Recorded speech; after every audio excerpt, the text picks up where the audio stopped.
Ladies and gentlemen, after a slightly aborted start, the goose is loose. Let's see where we are. Wow, we beat the queue already. I was 5,000 in the queue when I hit start on the stream. I thought we were going to sit here and start. Let's try creating a cycle character. I understand that this is currently problematic, but the game went live 32 minutes ago, and in that time we have 240 something thousand viewers on Twitch, not on this channel, but on Twitch, and I hear we're over 180, maybe close to 130,000 in-game. So there's a few stutters and hiccups, and I thought we could leave this, let it chill, jump in tomorrow, do a little what is 1.0 like, or we could all get together and experience a live stream of the genuine starting of an action RPG. And I've been here for many of them. I've been here right at the beginning for things like Lost Ark, which I played pre-launch via some servers that weren't quite ones we were supposed to be playing on. I've, queued for D3, I've queued for D4. Let's queue for Last Epoch.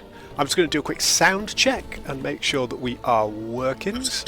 Yep, there you go, you can hear me, my lovely voice in Echo. That seems to be working nice and fine. So here we are.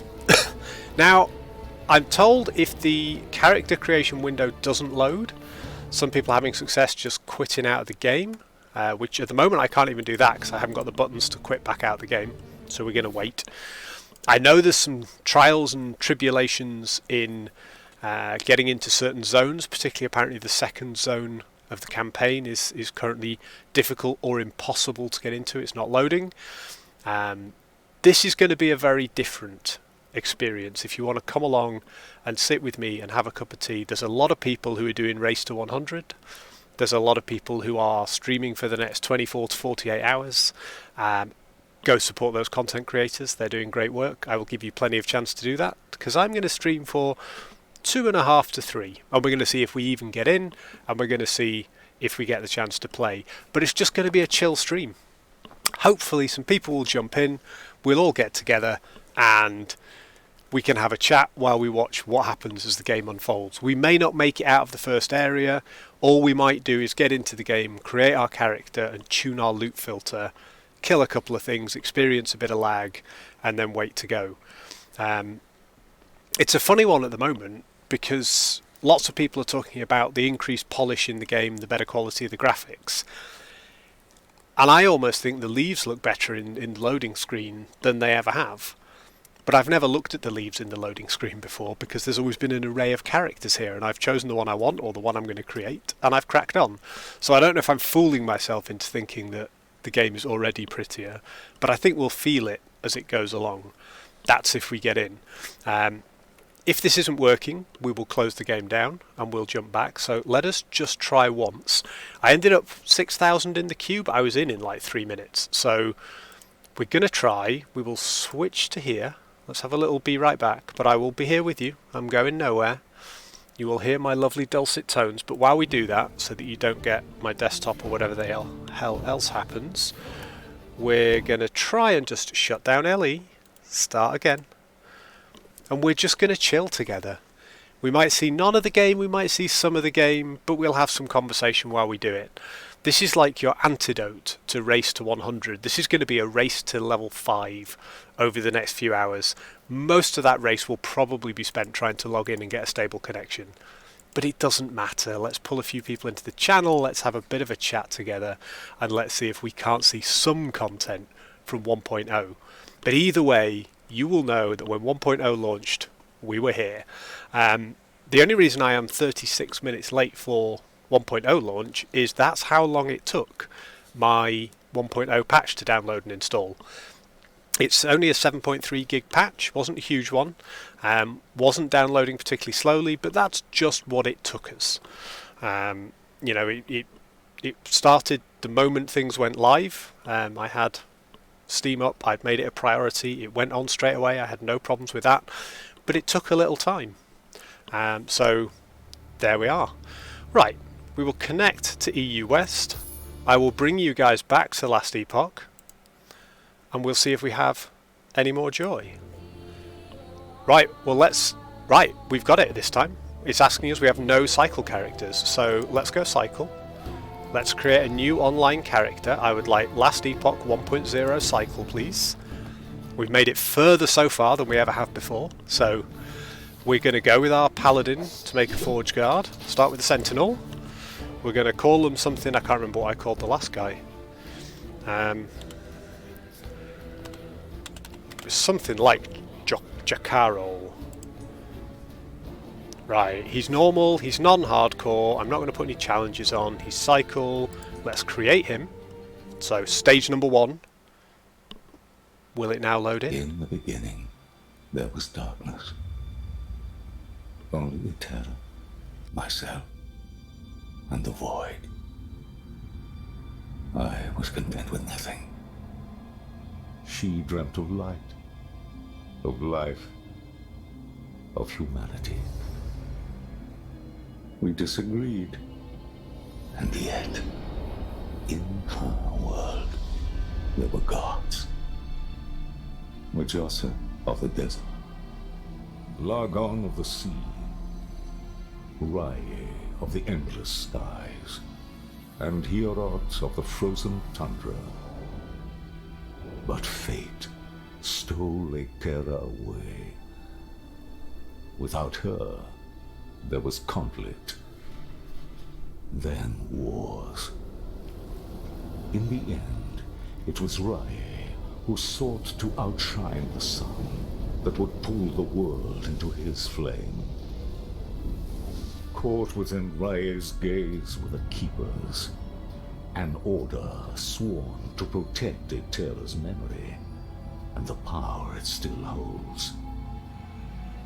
They were joined by someone unexpected, a traveler, willing to walk into the flames of war. But why? Was it honor they sought? Power? Redemption? Or was this fate? Perhaps. But no story is quite that simple.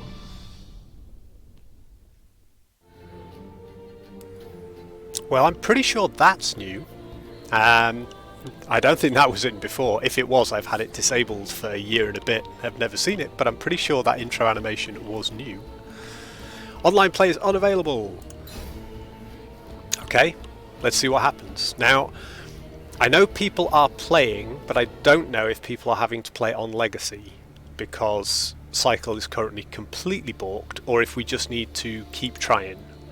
So we will try and enter the game a few more times with our Cycle character. We won't watch the intro animation again, as much as I loved it, and I'm getting quite emotional. I'm quite attached to this game already. I've been playing it since 2019, 2020, something like that.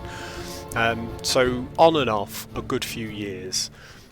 But the last 10 or 15 days since we started streaming, and the 3 weeks before that, have been intensive. I think I've done 140-ish hours in all that time. And I've grown very attached to this game. I'm by no means an expert, I'm very much a noob, but it is the one thing I come back to and play pretty much every day, and I've been very much looking forward to 1.0. And I don't care if we get on tonight, I don't care if we're going to play too much tonight, but I'm glad I'm here for it. We are going to experience this. I'm going to have a quick look and just see if anyone is expressing any issues with Cycle. I'd heard on a couple of streams I was watching while my download was going that Cycle play is unavailable, but I don't know whether that's a capacity issue and some people are on Cycle. I've seen there are some people doing the race to 100, but whether they're just now practicing race to 100 on Legacy, I'm not really sure. Whether they've done new Legacy characters. We could always go back onto our Legacy character and start trying to hit that zombie dragon again, although that seems very intensive. I quite like the idea of a chill stream where we maybe or maybe don't get in. So let's just have a look.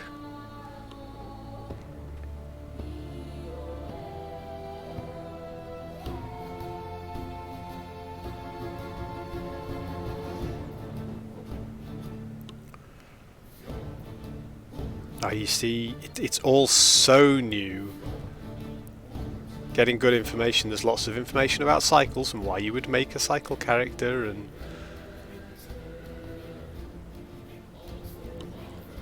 I'm trying to work out if some people have got into cycle, then we're going to sit here, we're going to chill, we're going to chat, I'm going to drink tea, and we're going to see if we can get into cycle, because that's what I want to do.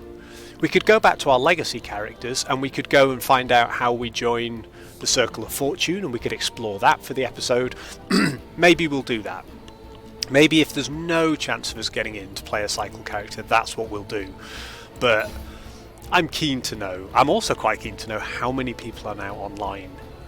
We've definitely, last time I looked, got about 130k, but that was 5 or 6 minutes ago. Gosh knows where we're at now. Right, here we go. Players are struggling to get in, get the download going. Yeah, we've done that. We've got the download. We're into the menus. Right, how to fix stuck on cycle character. Completely restart last epoch and go back to character creation if you're stuck on cycle character.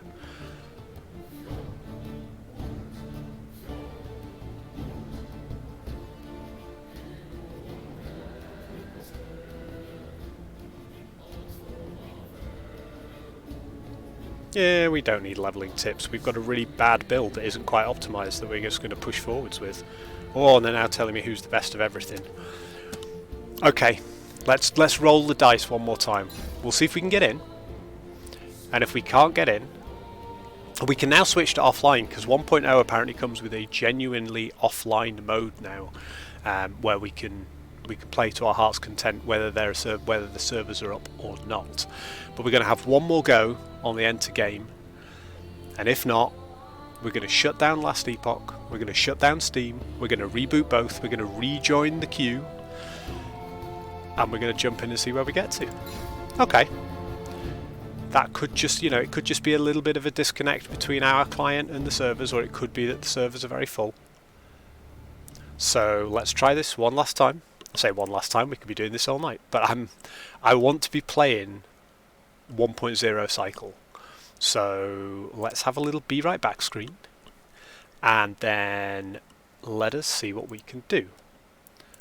We will close down last epoch. At least this time we can close it down properly. Exit the game. I'm still here. Do feel free to bang a message in chat.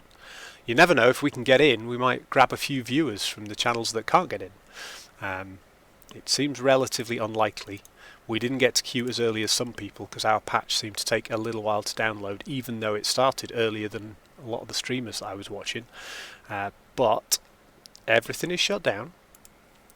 Let's fire up last epoch again, and let's see where we get to. The anticipation is just part of the joy. Let's see how many people are currently watching last epoch being streamed on Twitch. 261,000 viewers on Twitch for last epoch.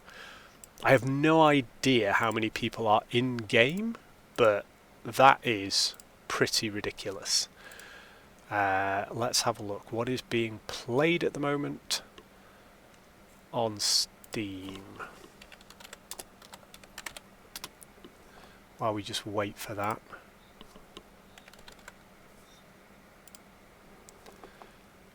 This is not the best Steam charts page that I am using.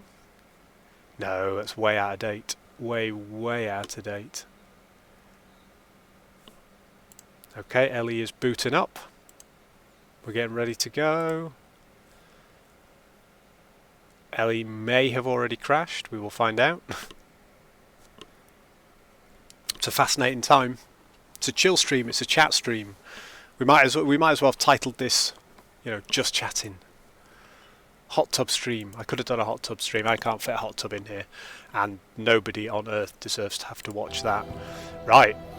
The ping is still amazingly good on the EU West server. The graphics are significantly better, and I am just wondering if that's because the default settings have changed. No, I'm still running this on 1440. All of my menus are clearer and crisper. So we've got our dude, right? Let's get the screen back up. Let's go live. We've got our Jacaro guy. I've not clicked any buttons. Let's just see what happens. I'm not holding out great hope. Nope. We are still struggling to get into online play. We could test the theory by hitting up a legacy character and seeing how legacy works. Let's just try that. If we go back to Kenjaro. What did I call this? Jacaro. Right. I was totally nailed it. I don't even remember getting that armor piece. That must be like a reshaded armor piece. I'm sure that's not how my guy looked when I logged out last time. They've definitely done some tweaks to this. This is a prettier engine already. Well, it's the same engine, but it's prettier looking game. Okay, so that's fine. We can't play our legacy characters online either. That makes me quite happy. That makes me think it's probably a connection issue rather than Cycle is totally broken. So I think what we're going to have to do is we're going to have to just keep clicking the button and saying, please game, let us in. Because online play is definitely available, or was a few minutes ago, because there are people streaming it now on Twitch. There are people streaming legacy characters, and there are people streaming new Cycle characters. Let's have a look. Let's have a look who is currently streaming. Yeah. Big streamers. I'm a Yeah, believer, see, personally. right, there we I go. wonder We've if got your 4 last people pod, how many streaming players in do the you plan cycle on playing live the game on? I at wonder if level what's happening 7 or is 8, unexpected, or- currently I've seen unable people to get unexpected into before new when I say areas this. and struggling. This is definitely Totally more understand that. excitement than I anticipated. But I think Yeah, what that for says sure. to me Yeah, I don't think is they were expecting this many we people. can get in. Man, maybe We can definitely dude, get whenever I in. a few of the different beta. So we need to wait a bit. So let's have a little natter. It's a slightly easier thing to do if we had anybody watching the channel, but you know, as it stands, I'm going to talk nonsense. Anyone who's seen this channel before knows how it works. I'm going to talk what we would say in the scientific community is complete and utter bollocks for as long as it takes. If anyone joins in, you can come and talk complete and utter bollocks with me. But at least if somebody wants to rewatch this, they might find it mildly entertaining for 2 minutes. But this is what launch is like for a game. You know, it's tricky. It may be that the reason that nobody can currently transition areas is because they got in and the number of people who have since followed them in has completely bugged the game. Maybe we just cannot get online at the moment. But the devs said some pretty bold things about the the server structure. I'm getting obsessed with cycles now. I can see the button and I want it. The devs said some pretty bold things about their server capacity and their capacity for server expansion at launch. So hopefully things are already in progress to try and make this expansion grow. I sort of want to see where this gets to. I was thinking this wouldn't hit Helldivers numbers by any chance, because it's not as mainstream. You know, action RPGs don't have the same audience as shooters do, whether they're first person or third person, and big explodey games. It's a bit more of a niche. But I don't think we're far off halfway, if not further, to Helldivers' current maximum. And Helldivers' maximum came a little bit after launch, when the hype around it grew. Whereas the last Epoch hype has been growing steadily for a good couple of months in the communities that know and the communities who have discovered it. So I think this could be most of what we see tonight. We can only really play if we want to play in offline. We can't get into our legacy characters. We can't get into our cycle character yet. All I really want to do, if I can log in and get into that zone, I want to fine tune my loot filters. That's going to take me a little bit of time, and we can run through it together and we can see how it works. I want to have a quick look at the skill trees. I did have a look on last Epoch tools. They've updated them. I was a bit worried from the patch notes that I'd lost the node in Rive that we've been playing that generated all the swords. We haven't. They've just added another node alongside it, which we're not going to be taking.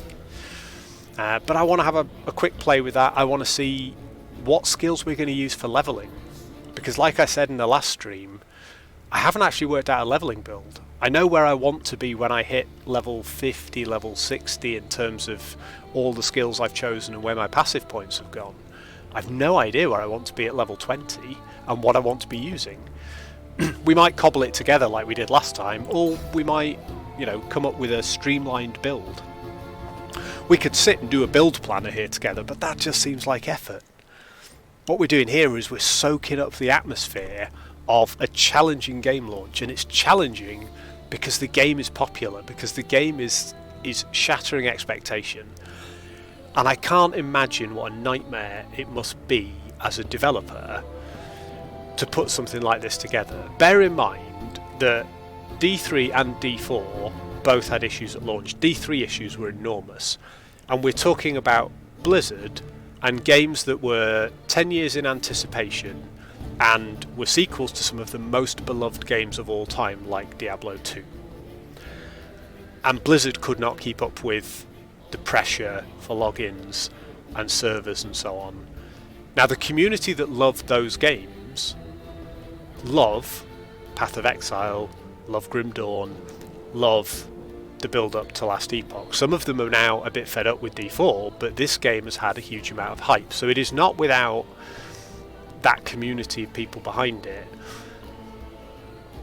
But this is not a studio like Blizzard that can throw everything at it. You know, they've got a limit, but I've been really interested to see how they manage this, because this to me is a great sign. This is a sign that the game has hugely exceeded expectations.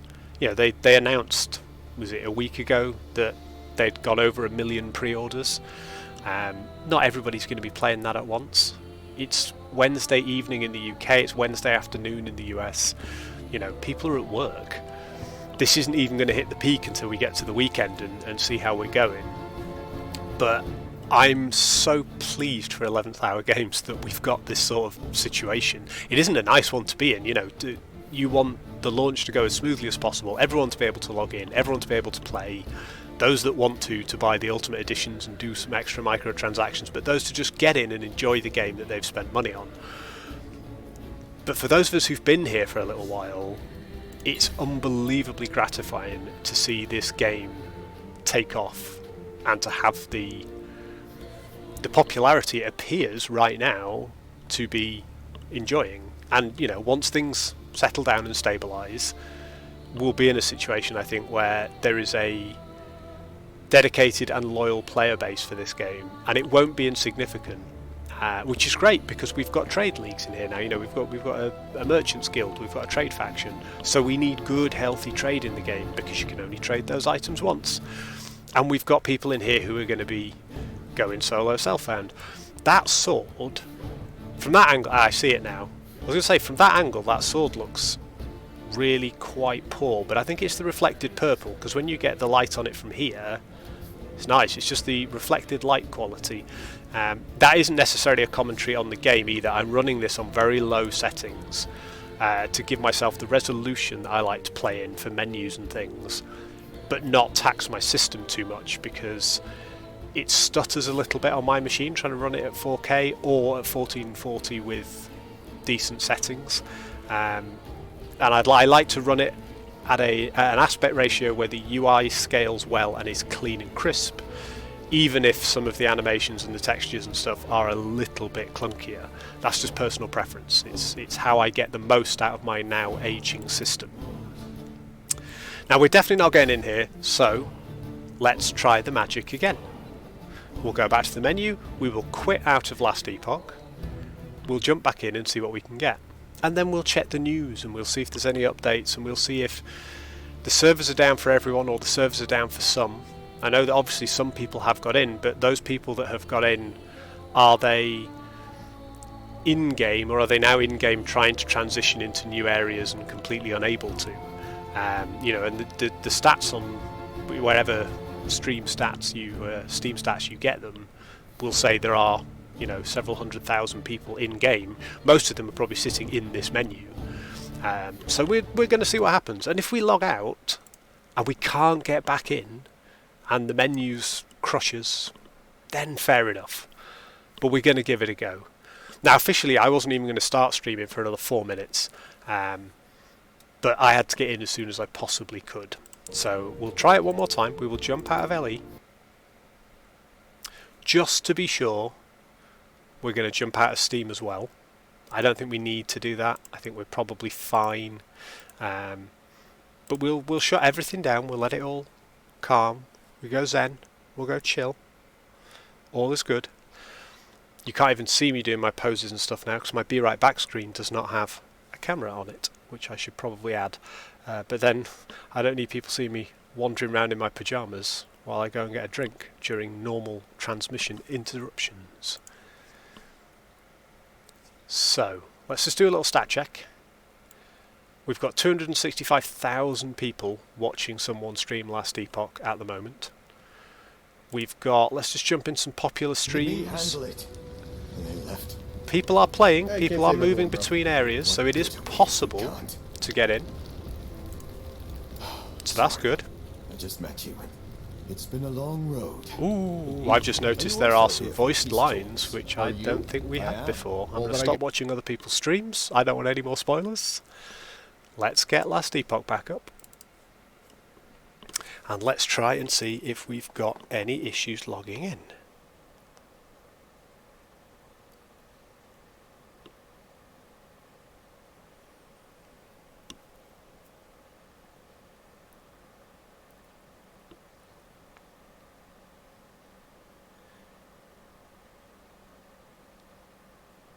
No, those are all from a long, long time ago. They are technical issues. 3 days, 11 months. Can't get in. What are we going to do? Can't get in after patch. Oh, here we go. This is what I was looking for. Nope. Oh, okay. That's a totally different issue. That was a year ago. Let's just see if... Now, I suspect we're not going to get significant Twitter updates from the devs, because I think they are probably... Here we go. We have got an update, actually. So, the update goes as follows. Ping's gone up a little bit. I'm unsurprised. We will attempt to log it. Now, we're straight in. There's no queue now. No queue is a good sign. But we'll see what's happening. Let's go back live again. We're back. Here's my pretty face. I've dropped my face into the very bottom left corner. We're going to check that if we actually get in. I don't want it to cover up the health bubble all the way. But I know some of you couldn't see the stats and stuff I was talking about in the last stream because I had quite a big camera window and it was right in the middle of the left-hand portion of the screen. So I'm trying a new place for my face. So, let's just say... Right, Last Epoch. This is the official tweet on the Twitter site. Your support is truly humbling. We are currently experiencing failed or slow scene transitions, especially in town zones.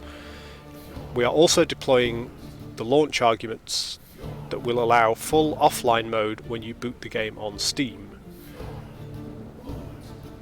Okay, and we're getting continuous updates on this link here. So we've started the game on Steam. We should apparently be able to make an offline character that we can go and do some chilling on. Now, one option might be to jump into an offline character and use that just to tweak our loot filter, so that when we do get into the cycle, we've got ourselves a character that can just go and smash. And if we don't get in a minute or two, I might do that because it's one more fumbling thing we don't have to do in the starter zone before we can start hitting stuff. And my loot filter might be a little bit overly precious anyway, because it's currently looking for a minimum of 2 of a particular type of affix. In early game, we might be happier just to grab any weapon that is a massive DPS upgrade, for example. But we can always hit X and see what's on the ground and make decisions as we go. Because otherwise, in the starter zones where they're dropping white items, we're not going to see anything, and there are going to be some improvements. But very quickly, we're going to transition into wanting that loot filter where it is, and the only things we're going to change are the base items. So at the moment, we've filtered out all bar 2 or 3 of the base types of items. But actually, when we start, we want pretty much all of them in there, because we want the level 0, the level 5s, the level 12s when we get that far, so that we can start using them. Due to extreme load, this is temporarily being shown to everyone as a logged out user would see it. Oh, okay. Right, initial burst of volume has our matchmaking services experiencing some issues that we're working quickly to rectify. They're in the war room with the back-end team and the service providers, turning all the dials and knobs as quickly as they can. you sort of want to be a fly on the wall with the devs right now. They must be both thrilled by the response and terrified by whether the servers are holding up and whether people are actually going to sort of keep playing the game and whether it's going to turn them off. It must be a terrible, terrible, difficult time. But I think it's a testament to what a good game they've put together, that it's built this much hype. Right, so there is now a Steam launch argument that will allow people to boot the game in full offline mode when clicking play from the Steam library. Will require a Steam client restart. Now, we've done a Steam client restart, so we should be able to boot in full offline mode now. And they're going to be keeping on communicating. If you log in and character select is blank, please restart your client. We had that once, and we did it, and it came back, and we got our character select, so that worked. They're working quite fast on scaling the matchmaking, which may result in failed or slow scene transitions, especially in town zones. They're going to keep everyone in the loop.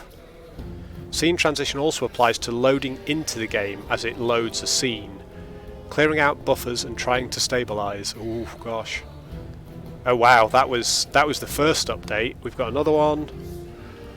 I think they're pretty blown away by the matchmaking. The word humbling appears several times. And the most recent update to that is they currently have 150,000 concurrent users, which is intense for a game of this genre. Yep, okay. So we'll be... I do love that there are some people out there who are desperately keen to write "mine still doesn't work" as a post on the bottom of that thread, when the developers not only have their hands full trying to fix this, which is a really challenging situation. You're building servers that you don't want to pay more for than you're going to get for the game. You want them to work at launch, you want to be able to scale them, but you also don't want to prepare for 8 million concurrent starting users, because it's unrealistic and it's unnecessary. You know, it's something practicable and achievable. And then the moment they have problems, they have put an update 15 minutes after launch. In fact, they put an update 22 minutes after launch, 37 minutes after launch, and another one at 45 minutes after launch, informing us constantly about what they're doing, what they're seeing, and what is happening next. And people still feel the need to say, well, it doesn't work for me. It's like, shit, let's find Mordenius and fix his particular problem. It's a server issue, it will calm down. Just because you can't play, enjoy being one of the first to sit and watch a loading screen. It's dead exciting. We've not got any queues to log in anymore. You know, we've got queues to sit here and do this. Right, let's test another theory. Let's see if we switch to offline. We can presumably do... So if I go legacy, I've got no offline legacy characters. I've only played online ever since starting to play this. So we could create a new offline character. Cycle. Paladin. Sentinel. We'll call him Offlinio. Offlinian. There you go, that sounds more fantasy. My lack of typing has provided better fantasy nameage. And we will call him that because I don't like weird cheesy names. I like thematic fantasy names, but I'm never going to play him again.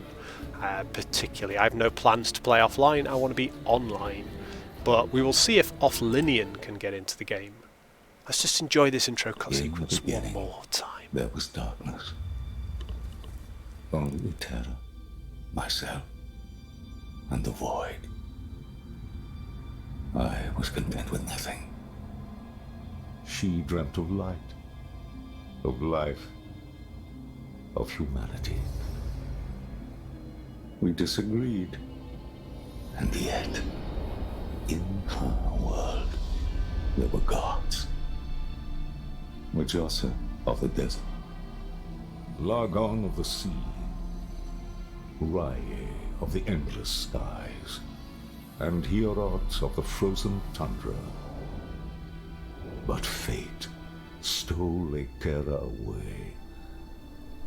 Without her, there was conflict, then wars.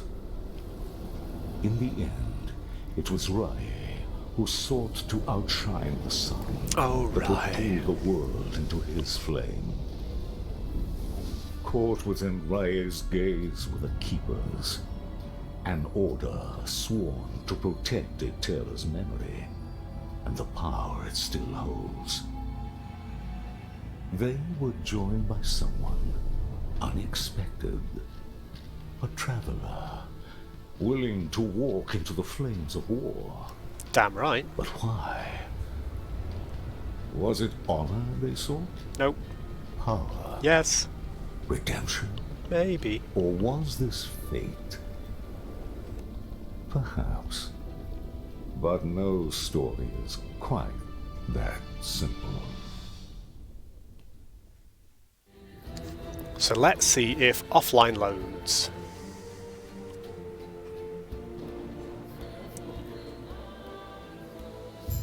Also going to check updates now we're in.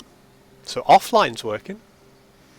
So, you know, better than nothing. Let us change this. Let's have Vengeance on the left click. On the right click, sorry. Yeah, I'm already happy with that. Is peaceful. I don't know if I that must is warn them prettier, before but it Rye feels escorted this prettier. place to Ash. And in offline mode, feels rock solid. So, let's do what we came here to do. Let's have a look at our filters. Import a filter, create a filter, create a new filter from scratch, don't care. Right, I still have all my filters, thank goodness for that. So we put Forge Guard on, we cancel that. This is our, oh god, this is so much prettier. This actually genuinely works now. This looks amazing. Right. This is a significant update from my point of view. I want to check a couple of things. We're going to do the loot filter, but before we do that, I want to just have a quick look over here at my other screen. There you go. My guess as to where my face was going to go has worked really well. We're not covering up the health ball, but we aren't covering quite as much of the screen when we pull up the side menus. I'm still going to cover some of it. You're not going to see all of my loot filtery stuff. But let's start down here. So the way I've structured this, I'll talk you through it very briefly while we're here because I haven't done this before. Right at the bottom, you won't see this because it is underneath my face, but I am hiding every item in the game apart from idols. I'm hiding 23 out of 24 types of item. That's the rule at the very bottom. So by default, if it doesn't match one of the categories, one of the rules I've put above this, it just won't show up. It'll be on the ground, I can press X to see it, but it won't show up. So at the moment, when we walk through this area where only white items are going to drop, we're not going to see anything to pick up unless we toggle to hold to see it on. Then I've got one-handed axes. Now at the moment, my filter only has 2 different one-handed axes selected. So if I look at all class axes, I've got the eagle wing and the dragon bone axe. Yep, they're showing up, that's good. This is seriously prettier. The menus are so much clearer to read. Love it, love it. This is great. So this minimum item level drops around level 63, this one drops around level 80. I've turned all of these off because on the version that we were leveling, on the Forge Guard who was level 77, 78, we didn't want to see any of these because we didn't want an 11 melee damage hatchet with no other intrinsic affixes. We wanted the 48 melee damage one that had crit strike chance and increased movement speed. But now we're back to level 1 again, so we want to see pretty much all of these. So we're going to start seeing more stuff. We don't want melee necrotic damage particularly because we don't do necrotic damage. It does have increased minion damage on it. I sort of go both ways on that sickle. To be honest, we'll put them all on for now. And that way, we're not going to miss out on anything, and we can just not pick up the stuff that we don't want to see. Same with the one-handed maces. One-handed maces, we want to see pretty much everything. Given that I think this is going to be a one-handed mace build anyway, we're going to go with that for now. So we'll update that. We'll do the same with one-handed swords. Chuck everything on for now. Yep, we want that one. This one's got increased damage over time with significantly worse melee damage. I didn't put that on before. And this one's got melee elemental. not as good as the longsword. I'm not going to put those two on. Might come to change that later on. Shields, we want them all. Let's just chuck on shields for now.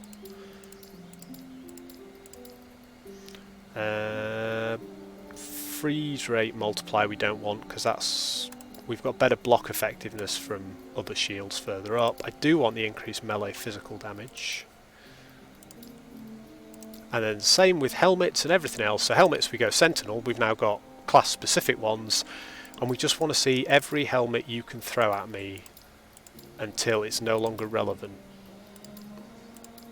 And we'll make our decision based on what drops. And we've got them all filtered to show, as long as they have 2 out of a list of 53 affixes I'm vaguely interested in, show it to me. Which is more than we need. Belts, I currently want everything to show. Later on when we get up here, oh, we've got, this is going to throw a spanner in the works. There are new belts. There are new item slots. When we get up to higher levels, we're going to have to review all of these. But for now, we'll chuck everything on. I didn't really check that with the helmets. Like, are there new helmets above and beyond what I was looking at? Yes, there are. Okay. Belts we did, didn't we? Boots. Let's just pick up everything for now, see what we get. There are some in here that we're just not going to want, like increased move speed and ward decay threshold. We're not generating a lot of ward in this build. This isn't a ward build, so we maybe don't want that. But anything else, if in doubt, chuck them on, and if we decide later we don't want them, we just filter them out. But I'd rather see them first and then say, oh, we shouldn't have filtered those on, than the other way around. Again, 28 armor, mana regen is not great, but it is better armor while we're early level. And then amulets, we haven't filtered many of the amulets and rings off anyway. Cast speed we will keep off because we don't care. Lightning damage we don't care. Crit strike chance early doors might be really good before we've maxed out Rive, so we'll put that on. Freeze rate multiplier we're not particularly fussed by those, so they can stay off. Rings, I'm not bothered by dodge rating at all, but I do want crit strike chance early. We could go with mana regen. I don't think we're going to want the necrotic resist and the ward decay threshold, to be fair. But we'll review these as we level anyway. So of the all classes, we now want all of the everybody relics from low level. And we want pretty much every other relic for the Sentinel. Then we've got show all experimental affixes, show and emphasize every item. We haven't, we had recoloured that, but it's unrecoloured it. Let's put it in some kind of sexy purple colour. There we go. So now we're going to have purple with an emphasize in capital. If anything drops with any of one of these 6 affixes, which are largely ones related to our skills that we want the shards for, it will always show up on the ground, and this shows us how it will be in capital purple like that, so that we can break it down. So 2 things are going to happen. The first is I'm going to go and smack a couple of things for fun, because I just want to see what the game looks like and how it's running. Because the other thing is, we've had a big update, there's graphical overhaul, there's a number of other things. I want to make sure my system is still keeping up with it. And at the moment, this is offline mode, right? So we shouldn't have any lag spikes or connection issues. Any stuttering or graphical problems are likely to be due to the fact that it's been updated. I might need to change some settings. You know, I don't know whether the default settings have changed. Right. Messenger's letter on here, that icon is different. Traveller, our Heoborian allies informed us that you will attend the peace talk. As keepers, we avoid conflict. He wishes to destroy us and steal. Okay, so we've got a couple of changes there. We've got some changes to that menu interface. This is kind of cool. If we click on him again, that's fine. Definitely looks better. I can't quite tell yet whether we are a little bit laggier, and we might be. And we might just need to tweak some settings. It may be that having applied the patch, it's kept my default sort of resolution and so on, but it maybe has auto-detected and decided just to tweak the graphical settings up to max. That may be the only thing that's changed in the stuff we've seen so far, and I've just undone some of the graphical de-tweaking that I'd done earlier. But I do think that the menus and the UI look way crisper and clearer. And we've got a new skill. Take this, bird. Yeah, combat still feels great. Even with no skills and no abilities, combat feels rocking. So the game's working. This is good. Let's go and fight the bear. And then when we fought the bear, we'll perhaps do something a bit different. We'll maybe go and sit in the queue again. Hey bear! Let's give it some warpath action. That's looking pretty good, isn't it? Not stuttering too badly, and we are slapping bear with it. Oh god, my man's so dizzy. Oh god, I do love this game.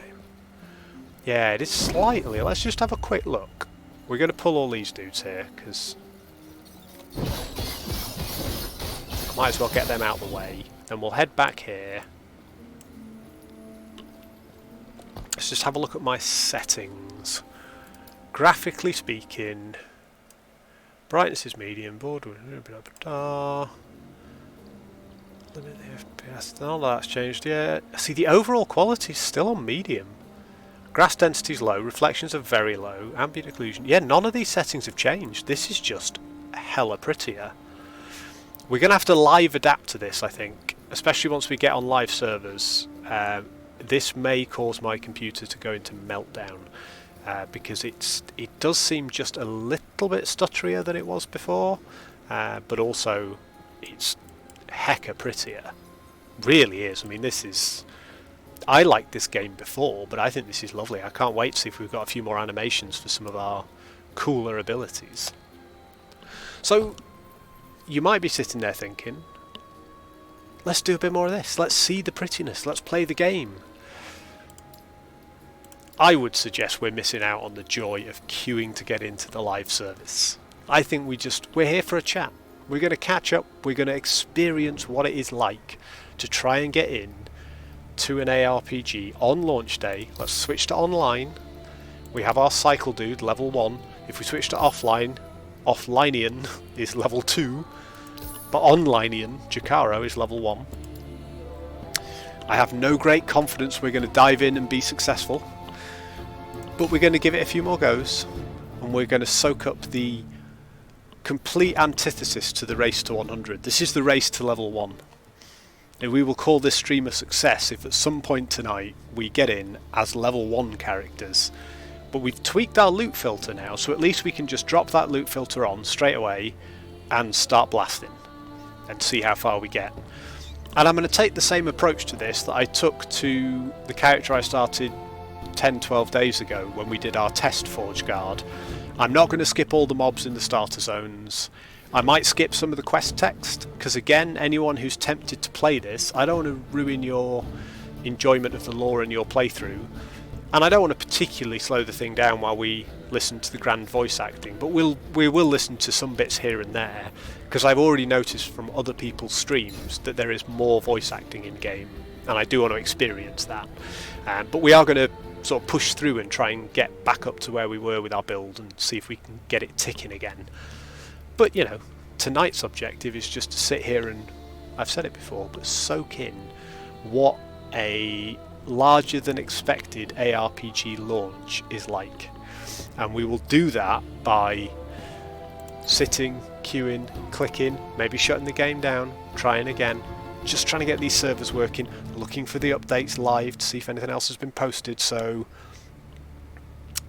still no more posts since... about 25 minutes, 35 minutes ago. So that's the full offline mode that they discussed. We've already tried that and it works. So we can play the game, we can get into offline mode. Not so bothered by that, I want to play with friends. I want my character that I'm putting time in to be online. And I also want the slight thrill. We might not pick up an amazing craftable level 80 item that's going to carry us to endgame, but I'm still going to get a big dopamine hit if we load in and get that intro screen when we start queuing for cycle. You know, if we will be skipping it next time. We've seen it twice, but if we get through that and we appear in that zone, we will enjoy smashing everything in that zone. We won't rush that zone, because I suspect when we get to the end of it, we'll queue quite a long time to load into the next one, so you know, we won't ruin our fun, but we'll see if we can achieve it. Alright, let's just have a look if there are any more updates, status updates. Yeah, nothing yet. So they are busy, as they say, turning all the dials and knobs as quickly as they can. So while they do that, we will just sit and chill. What I'm going to do, I'm going to reload one more time. We're going to come out of Last Epoch, we're going to come out of Steam, we're going to load it all back in, and we're going to start again, and we're going to try again. But before we do that, I am going to put up the be right back window, and this time I'm going to nip to the loo and I'm going to grab a drink. So we'll be all prepared then to sit and talk yet more abject bollocks over a character login and character creation screen. And if we get nothing in half an hour, maybe we'll jump back into offline mode, push through to the first few areas where we start to get lots of dense mob packs, and maybe start to plan out what our early skills are going to be in our build. But for now, I'm still hopeful that we can actually get into the online cycle at some point this evening. Right, I'm going to pop us on the be right back window, and this time I will be right back. I will see you guys in about 2 minutes when I have had a bio break. See you soon!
Alright, let us see where we're at.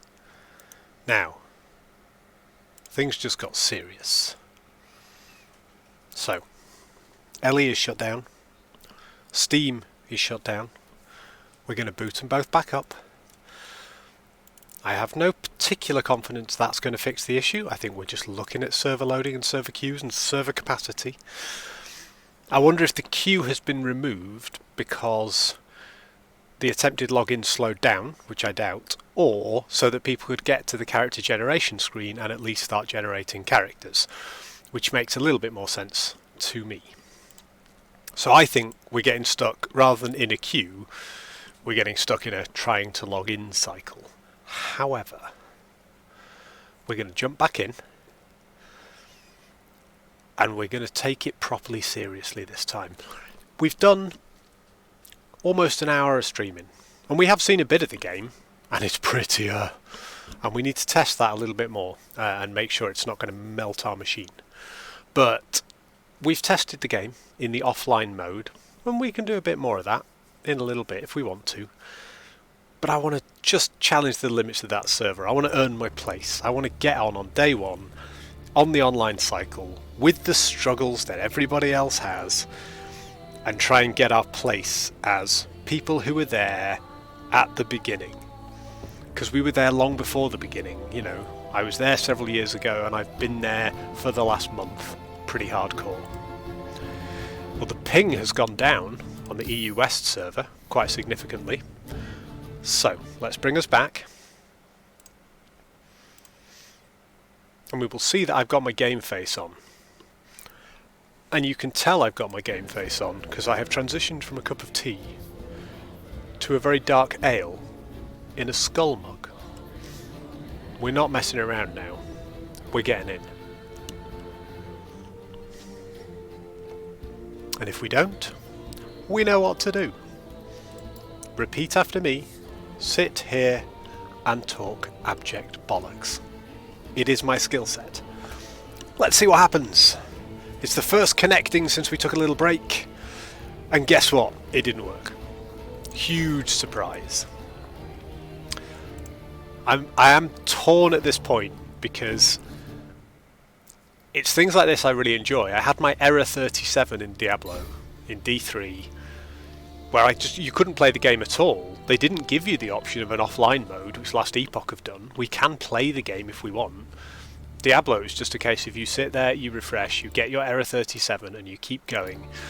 And I think I got in at about 3 AM and I was working the next day. I hadn't taken the day off work. So I played for 40 minutes and then went, no, that's stuff it, I'm going to bed. So we're going to keep trying for a little while, but we're here. So we're just going to sit and see if anyone turns up and wants to have a chat or a natter about the game.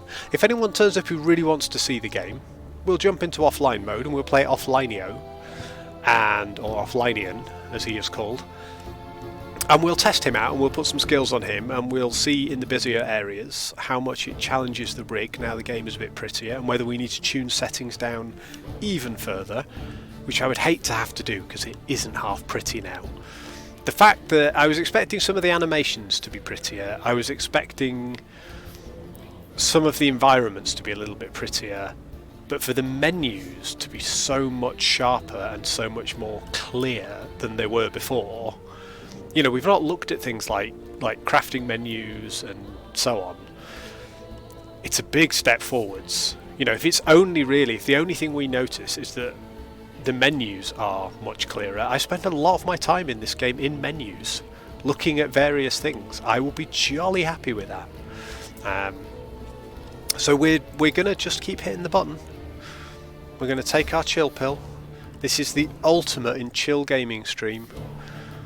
We're here to chat. If anyone who wants to log in and join us, we will have a little bit of a natter between ourselves. We'll see where we get to. We'll try and get onto the servers. We'll monitor the updates that are coming out of 11th Hour Games, the developers. Last one was at 11:45 AM their time. Would have been 6:45 our time. 45 hour time in the UK. So over an hour ago. They're obviously absolutely twiddling the knobs, pulling the dials, cranking the steam engine and making the rats run in the wheels. But I can get behind that. Just see if there's any more updates. Yeah, there's another update saying while we work on servers you're able to play offline, which is wonderful. I do think that the fact that they have worked to put an offline mode through Steam, which obviously wasn't originally planned. They had said that 1.0 launch would include a complete offline mode. So you could play without any connection to the servers, you could play the game within client through Steam. But it sounds like they've had to implement that in Steam ahead of what they were expecting. I think they were expecting everyone to want to play online, most people to want to play Cycle, or go back to their old legacy characters, both of which require you to be online. So the focus has gone there, and they've turned the switches and they've got the offline mode up and working, just so that people can actually log in and play. So as much as I'm happy sitting in these menus trying to get in, I'm not precious about it. If I was going to get upset about this, I could just go and play offline for a bit. I could tune my build. I could experience the new dialogue. I could experience the new icons, the new graphics, all the lovely new stuff. I could watch that cutscene over and over and over again. We could even decide that we wanted to level something totally different. You know, we're doing a Forge Guard for our Cycle 1 character, and he'll get on the servers sometime in the next 24 hours, and we'll start cranking him up, and hopefully we'll be streaming him live on Friday, as is the usual plan. But we could always go offline and start a Falconer. You know, we could start a Rogue, and we could try and level up to gaining our Falcon and playing around with Falcon skills. And we wouldn't be following someone's build guide for that, we'd be doing our own, so it would be clumsy, and it'd be fumbling, and it'd be hilarious. And that's an option. We might do that. But right now, we're here just to experience the joy of a deeply popular game launch, which I think is marvellous. Let's just have a quick check on how many people are currently watching Last Epoch. So, in the game at the moment, very few people can get into online servers. Maybe nobody. Maybe people are now playing offline mode. I'm not quite sure. But I'm going to have a quick look. And there are people playing. Who've we got here? So we've got people who are doing skills and specializations, are only in the first area. So it may be that everybody now is playing in offline while they wait. Maybe the servers have just completely fallen over. But I'm going to watch this. Yeah, people are playing offline at the moment. That's what's happening. So the people who are playing offline. There are still 257,000 people watching those streams. They're watching people like me sitting in menus. They're watching people playing in offline modes. But it looks like the servers, bless them, have completely fallen over. And offline is our option. So let's do a bit of offline. Let's go and play some game, have some chat, do some chill. Because I don't think anybody is... Oh, hang on. Who's in here? I think Ziz might be online. Ziz might be doing... I can't tell whether he's doing his loot filter while he waits for an area to load. Oh, no, maybe not. Maybe he's not clicked yet. So perhaps he's running it offline as well. Let's get something up here. Not that I'm particularly interested in attracting new viewers, I just want to talk random nonsense over streams, and I can do that without any assistance whatsoever. But if people are clicking around on pages, not that I'm going to be showing up in the first 400 people streaming this game, if all they see is the character select screen, they're not really likely to come join us for the talking of crap, are they? So let's see where we get to. Let's switch to offline. Offlineian! Take us somewhere good, my friend. So the question we're going to try and answer in the jigsaw puzzle, playing a bit of Offlineian, is once we're in. This land is peaceful. I must warn them before Raya scorches this place to ash. Oh, we got more voice lines from the character as well. This is just great. So we are going to be looking for what skills we take along the way. So how do we build this as we level? So what I'm interested in, we haven't got any specialisations or anything yet because we need to be level 4 for the first one. Rive, we will get at level 5. So Rive is our first permanent skill. It will take our first slot once we hit 4. We will specialise in Rive once we unlock it at level 5. And we can then start levelling Rive. I know exactly how we're going to spec that. The tree has changed slightly. So the skill tree now has this additional node, which instead of summoning a forged weapon, whenever you would summon one from any source, including your forged strike, you gain a stack of scrap metal instead. We don't want that, we want swords. Swords are badass. But we are still going to do what we did last time. We're going to spec up here, a couple of points to make the third strike larger, 1 point for a bit of leech, 1 point to make it do a bit more damage, and then have it pull enemies in. Then we're going to go down here. We're going to take first and second increased attack speed. We're going to take loads of base crit chance until we can take this node. First and second strikes, never crit. Third strike, always crits. Once we've got that, we're going to take one up here for a bit more damage and stack into this 4 points. And then we will come back up. We'll finish this one and we'll finish this one late game. And that is our Rive skill tree. So that's all sorted. We know what the first skill is. The challenge we've got is all of our other skills, which are Shield Rush, Ring of Shields. So actually Shield Rush we will get after 10 points in the passive tree, so we'll get Shield Rush relatively quickly as well. But Ring of Shields, Manifest Armour and Forge Strike, we don't get Forge Strike until we specialise in Forge Guard, which isn't a huge amount of levelling. But we don't get Manifest Armour or Ring of Shields until we have put 15 and 30 points respectively into the Forge Guard tree. So there's a lot of levels before we unlock those last two.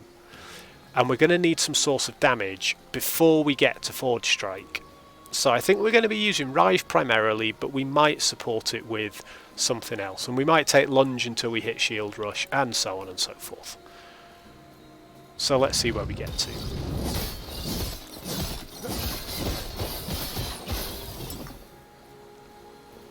However, if you look at the level in progress, yes, we probably don't need to be killing all of these dudes, but at the same time, we're actually gaining quite a bit of XP early doors, because we're no longer trying to get from 77 to 78, we are just trying to get to level 5. 5 is our first major victory, because 5 is where we're going to get Rive. 5 for Rive. It'd be nice to have a traversal skill again as well, because this particular build does not build a lot of movement speed. We'll take any movement speed we can get on armour and on various bits of gear, but we don't deliberately build into it. It's not like we're doing a rogue build where movement speed scales our damage and all the rest. Right, so we've got level 3. That gives us a hammer throw. We've also got a few passive points that we need to spend, so let's just chuck hammers at this bear. Over here, bear face.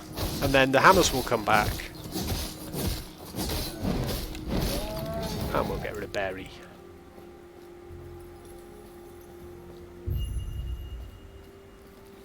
We know we can swap skills. Thank you, game. Again, I can't tell if we've got more tooltips or if I've just always ignored the tooltips because I sort of knew what I was doing. And so they appear like they're new to me. But everything feels like it's new to me. Right, this is something I wanted to test in 1.0. Do the little bush monster things in here now have health bars? They didn't do in 0.92, and it was something we pointed out in one of our, well, in fact, our very first early stream, and yes they do, and they don't start at full health, which might be why they didn't have health bars originally. But yes, that's something that's changed for 1.0. It's a very small change, but still.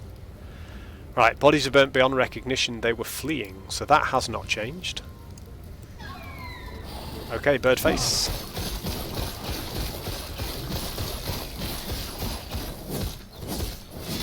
Eat hammers! Amazing. Right, I should be putting passive points in before we face these guys, because they can be pretty tricky. early doors, although we're getting a good stun rate on this hammer. Let's kill some of the bird boys.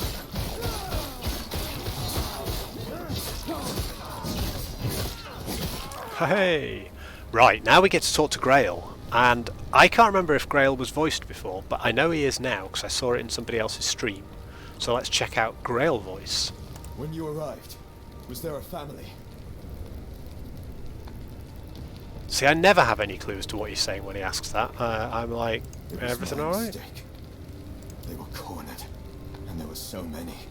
I think he was voiced in I 0.92, can but I think I handle just it. clicked through I it. told them to stay back, to let me handle it, and they left.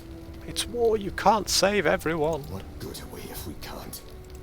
Sorry, I just met you, and it's been a long road. Are you also It's here been for a very peace long road, talks? my friend. It's been 4 or 5 years, and here we are at 1.0. I am here for the peace talks. Well, so am I. Name's Grail.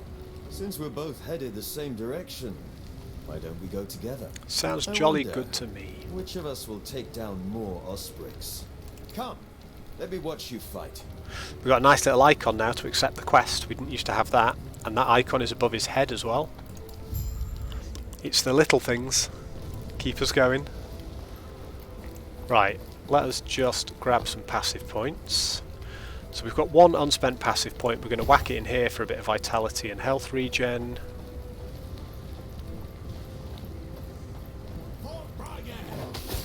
Right, stuff riot. See, I think we're going to kill more than Grail, but I think we're only going to kill them because Grail freezes everything and makes it easy for us.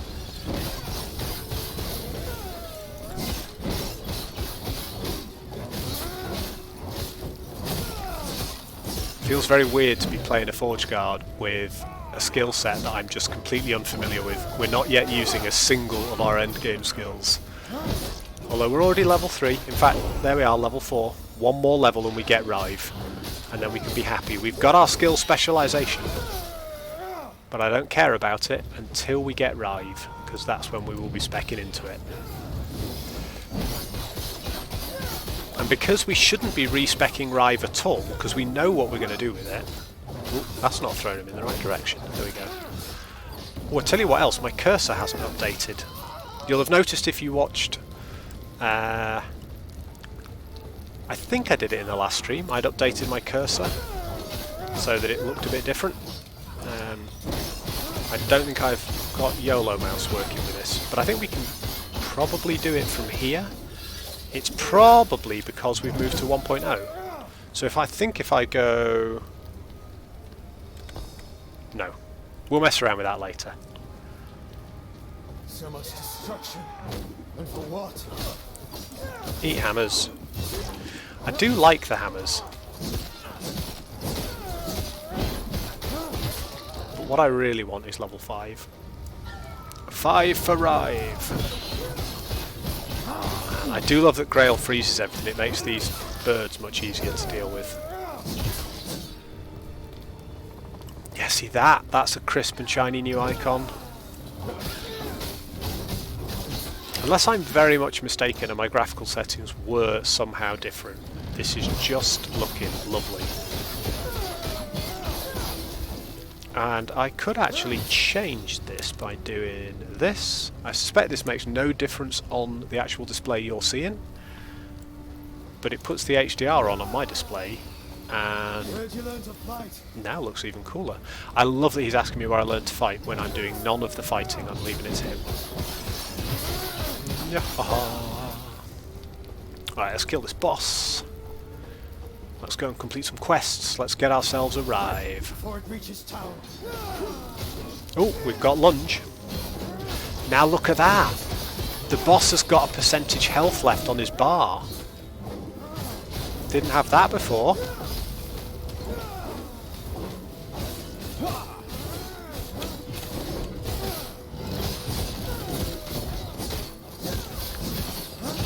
Oh, that's just amazing. Love it. Absolutely love it. Now, we haven't been picking anything up I'll see you ahead. because, well, you know, everything's filtered out at the moment and I haven't even thought about gear. But that sword, oh my god, that's prettier. I'm going to say this a lot for quite a long time. That is so much sharper than it was in the beta. 21% increased melee damage and chance to bleed on hit. Yes, freaking please. Give me a good sword. Wow. Let's see if these have changed. The keepers have proven difficult to track, but my observations revealed the truth. Their camps are neither chosen nor abandoned on a whim.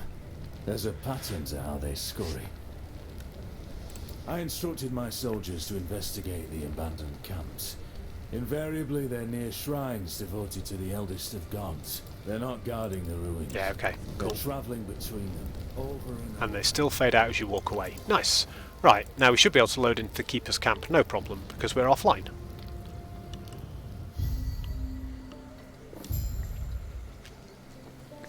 I will take your quest rewards, thank you very much.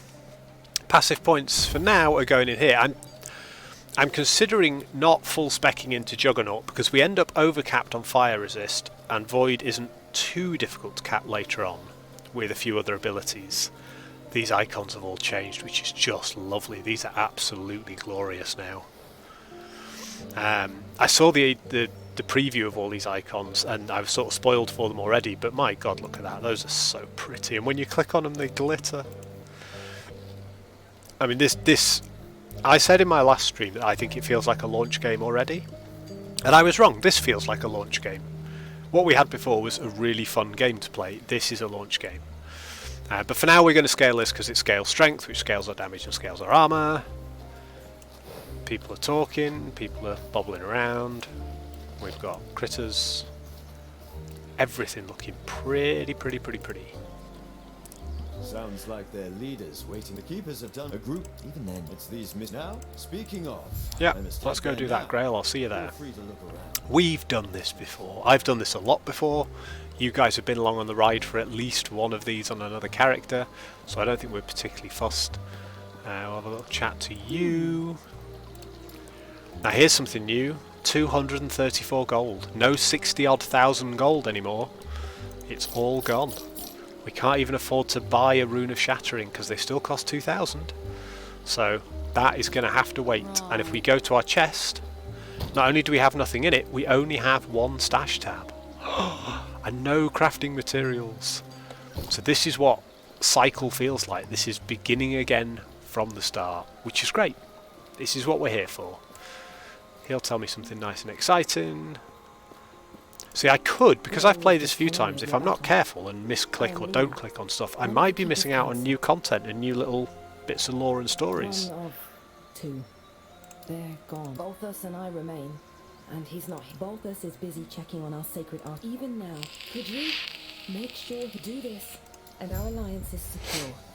We'll lend our Cool, aid to I'll heal check on them Balthus. Let's go and find ourselves some loot. Must remember to disable my loot filter as I'm wandering around and just grab a few more bits. I can now portal back to town, that's nice. We're going to test the portal in a minute because I'm hoping that the portal... I haven't been paying attention to transitions, but I'm hoping that portaling and transitions have been updated because I think they were one of the things that felt like it was still in beta. Because you wouldn't always know if you'd clicked on your portal, the animation sometimes wouldn't kick off and it would just feel a little bit disjointed and shabby. So we're going to see how it feels in a minute, but first we are going to happily take Rive. So that is going to become Rive and we're going to specialise in Rive, and that gives us a point which we're going to put in here. Everybody's happy. We will now rive away. 1, 2, 3, and Rive feels clumsy and slow to start with. The third strike is still already pretty good, but when that thing guarantee crits, we really start to see that damage. So all we've done at the moment is we've scaled the area of Rive's third attack by a little bit. And we're not sucking mobs in, and we're not auto-critting, and it just feels a little bit slow if we just Rive. We also don't have Rive giving us any health leech yet. So it does not feel like the Rive that we're used to, but pretty soon this thing is going to feel like an absolute demon, and we are going to use it non-stop until we've murdered everything in the world and we have a level 20 Rive. There you go, nothing on there. What did we actually get? Right, we'll take the gloves, we'll take the boots. I don't want the spear, because I want sword and shield all the way. Cool.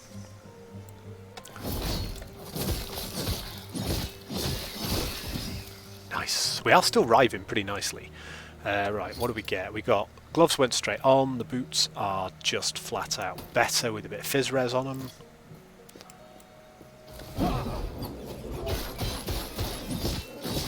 And of course, Rive costs us no mana, so we can chuck out a couple of hammers and then we can Rive things while we wait for the hammers to come back.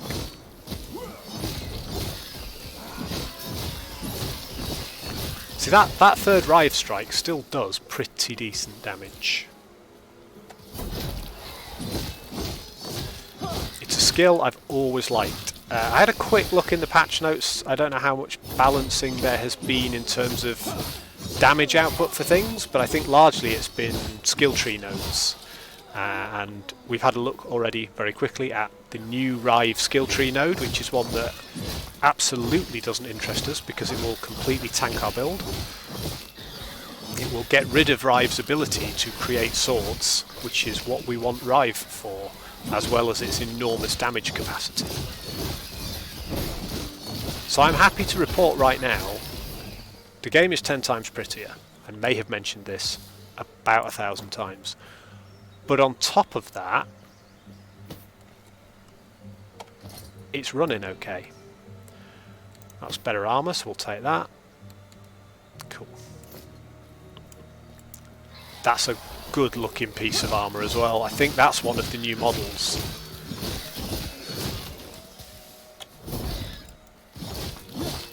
This is all good fun. Right, crit strike chance 100%. Now we're going to feel what Rive would feel like if we had 100% crit strike on everything, and it would feel like this. The third strike deletes the screen. And it's going to feel a bit like that in a little while anyway. But it would be nicer if we were sucking them in, because that doesn't half get us somewhere good.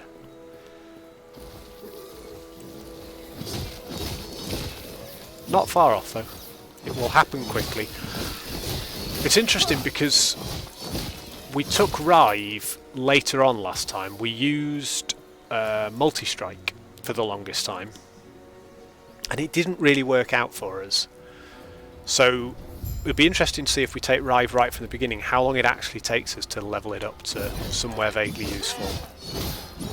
It would be also interesting to see whether we die 1,000 times here, because we died 4 or 5 times here the first time we played this character.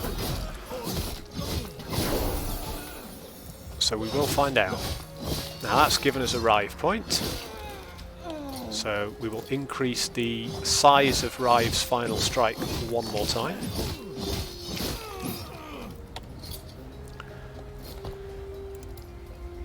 And then we can start putting points into Leech, which is fine. I mean, Leech is very useful once we've got 2 points in it, and Rive is doing increased attack speed and everything else. On the test build, I was using a mace. We're going to just use hammers on this guy to apply some damage to him while we dodge his attacks. But yeah, we were using a mace on the test build. What I didn't like about it is we've got Rive set up with some passive tree skills to do increase mana and health regen when we use it. So actually, it would be extremely useful if we had a faster attack speed on it. It was helped by the fact that we had a weapon that had plus 23% attack speed on it, but maces generally have slow attack speed. Oh god, we're out of health potions already. This is bad. We're dead. There you go. There's the answer to your question. That was me walking into fire, because as we have learned a million times, I cannot play and talk. So there's our first death of 1.0, and it wasn't even a fun one. It was just me getting distracted and trying to work out what we were going to go for in terms of build. So swords are much quicker, and it might be quite fun to scale some swords. And on top of that, we could also look at going somewhere in between with axes. Now axes, we can't scale the damage as much, When we were using maces, we were able to take plus melee physical damage with a mace on our chest piece, and we took it on the build that we had it maxed out at tier 5 and it was doing pretty good work. Now the equivalent for maces is bleed chance, and we hadn't really played with bleed chance on the build, although we had worked on the potential for bleed chance because we'd got a couple of nodes that we were going to look at in the passive tree that gave us bleed chance. So I might go for some damage over time. Now look at this, we've got our first legendary, which is the amulet, which is 35% less health regen, but 5.1% damage leached as health, with melee attack speed and throwing attack speed. And when we cast a spell, we are inflicted with bleed. However, Rive is not a spell, it's a physical melee attack. That's a physical melee attack, as is that, as is that. We are not casting any spells, so we don't have the downside. And on top of that, we've got a sword which has plus crit strike chance, 5 health on hit and 20% chance to chill on hit. That's going to be lower damage though, because we've got increased melee damage on the one we've got. So we're doing 70 DPS. If we hit that, we're only doing 46. So we're not particularly interested. Right, passive tree. We need to be taking some more points in. We've got our very first ever portal. So if we click on it, the map is looking neater and cleaner and shinier. If we go back to the Keeper's Camp, and I'm going to do this, we're going to portal this way, brings up a loading screen. Straight away, no delay, no lag, very obvious that you've clicked on something. Then we're going to go back, and then we're going to try our town portal and see if that feels a little bit more intuitive and a little bit more obvious. So we hit town portal, it will appear. We click on town portal, immediate loading into somewhere else. We'll see how it feels in online mode. It might be that because we're offline that's much easier, but at the moment that feels pretty good. Pretty good. I do sort of want to know where our portal went after all that, but we'll worry about that in a little bit. Okay, that's all pretty cool. So let's check one more thing. First off, we want to get rid of all these. We've health on melee hit and melee crit strike chance aren't things I'm particularly worried about. I wouldn't necessarily shatter that even if I was given the chance, but I don't have any shatter runes, so we definitely won't do that. What we will do is we'll flog all of these. Oh, we're making bank now. We should have. No, we don't. No, we don't. I was gonna click on our appearance here and see if we had any of our Ultimate Edition bonuses. We could have tried to change the appearance of our portal, but they are either disabled or not available in offline mode. I'm not really sure. Or maybe I have to get a certain distance in the campaign before that becomes available. So that is another question answered.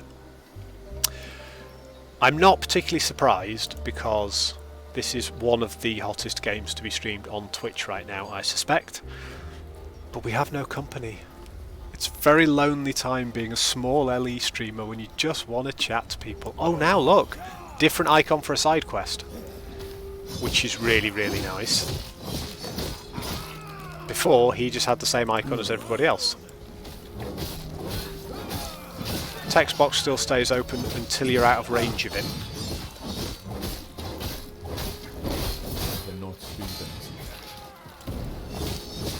Oh wow, we're out of health potions. This is going to hurt. Yep, we're dead again. I hadn't realised we were completely out of health potions there. I was just getting ready to blow a health potion. I'm also not used to not having the regen. We've got quite a lot of health regen and health gain in our paladin build as well as armor gain, and we just don't have it here. And I think this is one of the things we're going to need for a leveling build, is at the moment this build is way too squishy, which isn't a problem with our endgame version or our beginning of endgame version, but the problem that we have with it here is without that defense we're not doing enough damage. Before, we could stack the damage over time and we had minions to help distract, and then we could worry about the rest of it because we were so tanky. but we are not so tanky right now. Right, let's actually go and talk to this guy and get his stuff. Might as well be smashing barrels. We need all the gold we can get.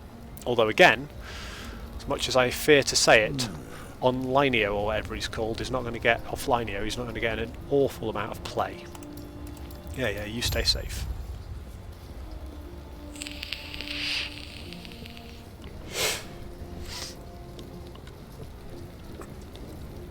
Alright, see if we can get lucky with some stuff in some barrels. Be nice to get a couple of shards, because we have not got a single shard for anything yet. I don't know when they start dropping.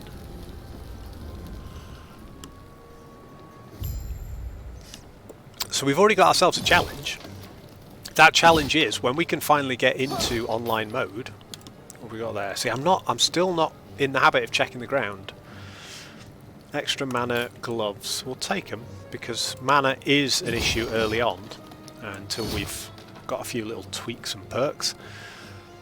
So the challenge is when we finally get into online mode, try not to die at all in this area. There we go. Just as we were talking about it, shards. Hooray! Right, get out of the way of that. Wail on this bird thing. Nice. Right, let's take our first ever shard. So we've got 2 shards. So we can go in here, we can transfer, and the collection begins. It doesn't feel real because the collection has to begin again online. But that is what we're going for, is a stack of, I think we're at like 5,000 crafting materials or something on our legacy pre-season character. And we really need to be catching up now. Hey boys! Oh, I do feel the lack of, particularly Forge Strike actually, a skill that in the initial build I wasn't using, has become my very favourite skill on the Forge Guard. And you know, it probably should do because it is the key skill for Forge Guard. It's the one you get as soon as you choose your specialisation. But we've not really got any range skills to be doing on these guys from down below. Oh, but those hammers do work.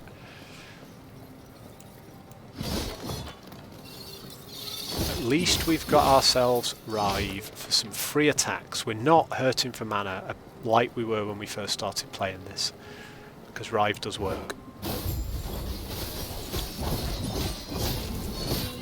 Oh my god, that hits insanely hard. Fucking hell. My god, I cannot take those fireballs, that's obscene. Right, get out of the way of him and just throw hammers in his face. This is just not my playstyle.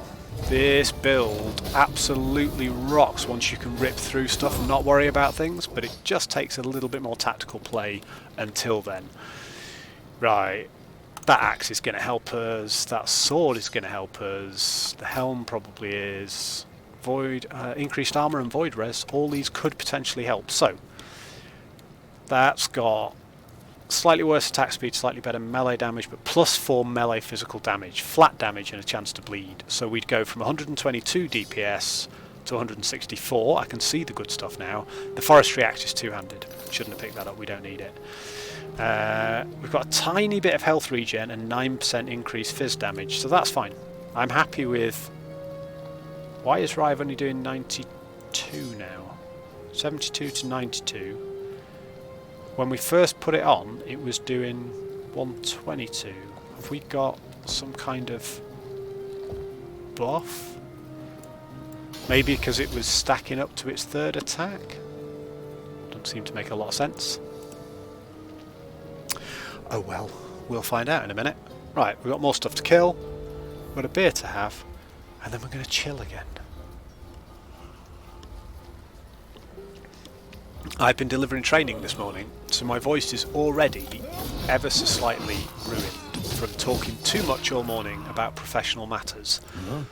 Which wasn't an issue because I wasn't going to stream, but here we go, that's another passive point, pop one in there, and now at the next level we can whack one into Stalwart to up our block chance.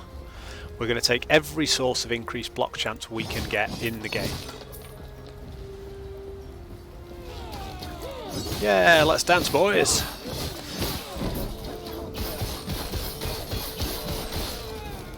Warpath is kicking ass. That's doing similar DPS to Rive, although it's costing mana rather than saving us mana. Let's go help Balthus. I'm very pleased with how pretty this is. If current server issues aside, right, a couple of things. We've got a point to go in there. We've also got Rebuke unlocked. Now, I like Rebuke. I haven't used it in any of the builds I've done online, but I really like it, and we're not using this, so we're going to switch that for Rebuke. So Rebuke, I'll show you in a minute. This is a spell, so we are going to bleed when we do this, so we're not going to do this very often, but if we're getting our backsides handed to us, we can hold this, we will channel, and then we will explode everyone around us. Now, it gives us bleed for a few seconds, but we can spec into Rebuke, and we can make it so that we get better health regen while we're channeling.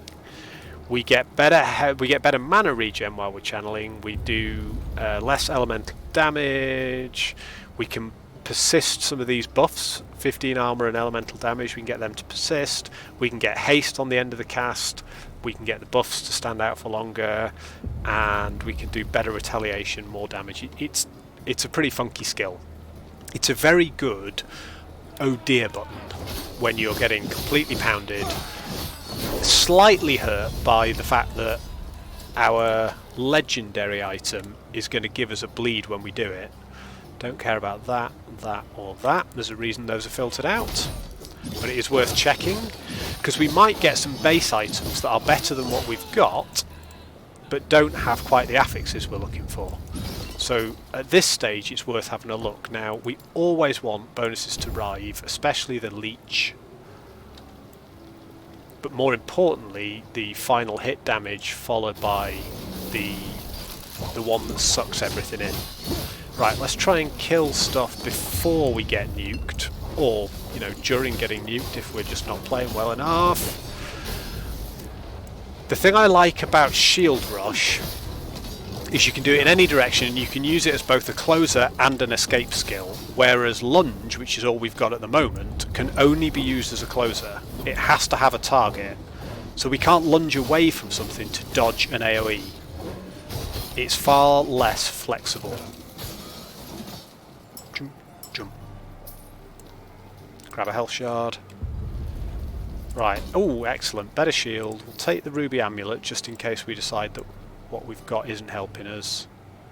Don't care about a white broken sword, we're only really interested in blues and yellows, and ideally the ones that our filter is going to show us. Well, that's prettier. The whole thing's just prettier. I'm so glad that it still runs. Protect the shard, and while you're doing that, give me this bonus armor and reduced damage. Those rocks are prettier. Everything is just improved. I'm sure it is. There's either a key setting. I was expecting a few things to be different, but they've either done a complete overhaul, and I think they probably have, or there's a graphical setting somewhere that has changed from what I had, and turns out my computer can run some of those graphical settings that I thought maybe it couldn't. But either way, someone was saying the other night on one of the streams that the game wasn't particularly attractive, and I made the point that I'm running it on very low settings for performance, probably lower than I need to, especially while streaming.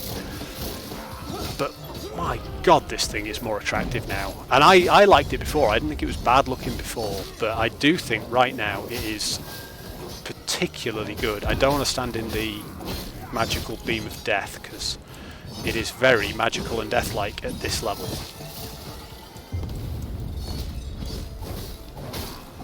However, you can eat those while I rive you.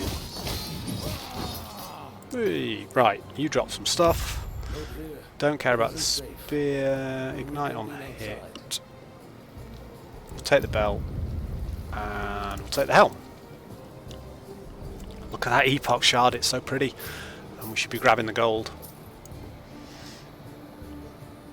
That should hold them. First things first, the green flowering, sir. Lovely. What do you mean here? All right, me. Yeah, that's lovely. Thank you very I'll tell much. you what, You're a dude. Let's get out of here first. And We'll get out of here in a minute. Right, so we might as well take that one with +1 attunement, because we want attunement. We got a better shield, which is better block chance and effectiveness, and 5% melee damage. Yes, absolutely please. 98 DPS. Increase minion damage with more potion slots. Yes, we haven't got any minions yet, but we will do. Oh, I see why I'm doing less damage. Did I put the wrong sword on? Oh no. 76, 98. Maybe not. That's got more mana rather than lightning rares. Mana's more important to us at the moment, just in case. And that's only going to give us health. Those uniques in the new menu, in the new screen, are so much prettier.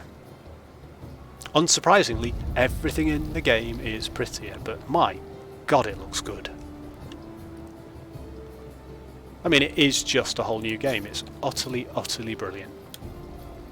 Right, we're going to fight through, we're going to get back to town, and we're going to see what we see by the time we get back to town. We might have different stuff. I don't think we're going to get any cutscenes, but we might have a little bit more dialogue or something. Oh, we're doing some damage. I'm happy with this.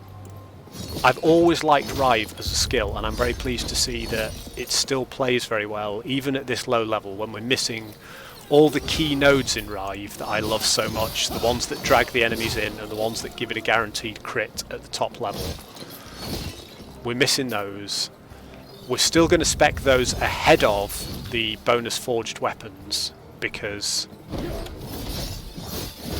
as much as I like summoning all the extra forged swords, and they do form a significant part of our DPS, guaranteed crit with the third strike of Rive is where we're going to start killing people. And we want that in place first, because when we start gaining our chance to gain forged swords on kill with Rive, we want Rive to be doing the killing by hitting that final hit crit.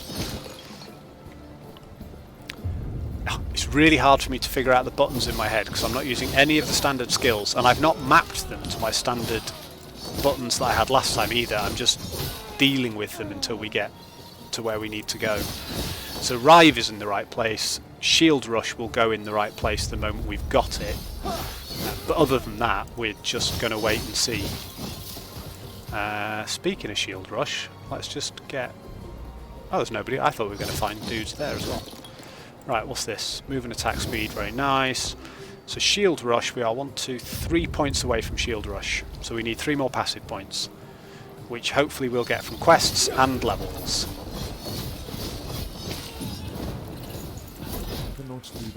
Right, here we go. We just mega Rive, put attack speed on. I mean, look at that. Attack speed scales so well with Rive, especially when the second attack drags dudes in. I do think we want to be looking at... oh, that's interesting. A load of stuff just disappeared off the ground when I held down the loot filter. But I am tempted to try a much faster attack speed build. Lower lower damage, equivalent DPS, but higher health and mana scaling. And I'm just going to have to think about that and plan it with some different weapon loadouts and see what happens. But I sort of don't want to be using maces come end game next time, but we'll see. Right, grab ourselves a very small amount of gold, but still respectable. Right, you two, 3, come here. Right, we've lost our extra attack speed now. That shrine buffer's gone. Luckily, Balthus is giving us some pretty good bonuses. But I am desperate to get me some Shield Rush going on. I think we might start by scaling Shield Rush. The last thing we scaled in the starter build was the mana efficiency of Shield Rush, and that meant that we barely ever used it, because using it cost us all our mana. It was like 50 mana to use out of... We had 62 at the time, we got 65 now because of that pair of gloves. If we scale that earlier, we should be able to use Shield Rush more often. And we'll scale its damage later. Still not sure it's the most effective skill, but I liked it. It was traversal, it gave us some decent move. I don't know if I've mentioned this, but the game's really pretty. It really is. It's amazing. I'm sure you have questions, but let me first check and make sure the Epoch's safe. I got loads of questions, brother. Tell me what's going on. Ooh, ooh, quest person here now. Good. And then you click on them, and then that initiates the getting stole by Osprix dude. That's new.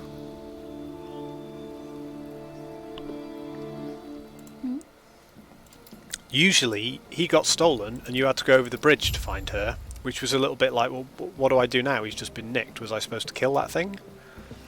Yeah, she was standing here originally. And there's no longer the waypoint here. I thought the waypoint back there was new. They've moved the waypoint so that it's back where we just came, rather than here. Take a silver ring. We'll take... I don't care about cold damage, but health is not terrible. No. No. Don't care about crit strike chance particularly. So we're nearly level 8, and at level 8 we will get our second specialisation, but we don't care about it until we unlock Shield Rush, which is going in that slot. So we're going to leave that specialisation empty because we'll have Shield Rush in a couple of quests' time, because we're very nearly at 8 for a passive point. Hopefully we'll get some from quests, and then we'll roll on towards getting 2 skills that we are going to use endgame in our specialised skill tree, which is pretty nice.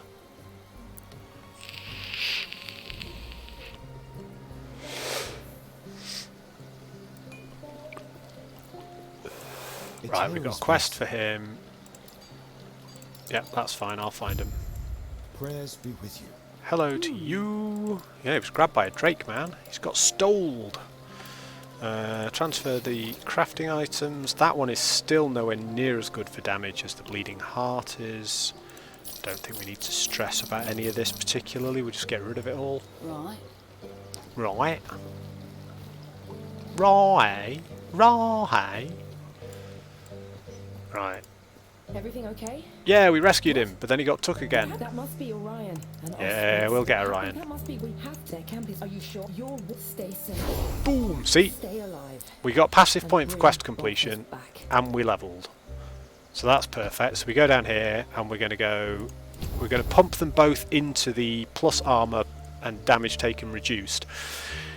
The plus armor at this level, 45 bonus armor at this level, is pretty huge. So if I look at my stats, my armor's only 202. So 45 just from that node is massive. It's giving me 25% damage reduction. As we scale up, that 45 is not going to be as important, but we are now 1 point away from unlocking Shield Rush. So the next level we get, we will unlock Shield Rush. So this is pretty cool, right? Hopefully, I was going to say hopefully everyone's really enjoyed that. There's nobody in channel. I know there's nobody in channel. I can see there's nobody in channel. And nobody is going to be watching this particular stream back because it started with Q Agony and it's gone into, yeah, alright, build.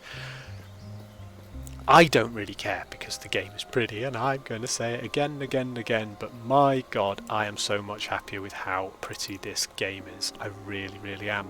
But I want to go back and queue for a bit, because we're going to stream for maybe another hour. That's what we're going to do. Maybe even another 40 minutes. You know, if we still can't get on, we might call it as a relatively short stream, just to say we were here, we had a launch day stream. I'm loving leveling up. So where we are now, we've got 2,674 gold. We've made some gold. We've got 9 shards and 1 glyph. We're starting to get crafting materials. We're starting to get some items and round out where we are. Obviously, we're nowhere near unlocking idols yet or anything else. But this just feels like we're earning things that we're not going to use again.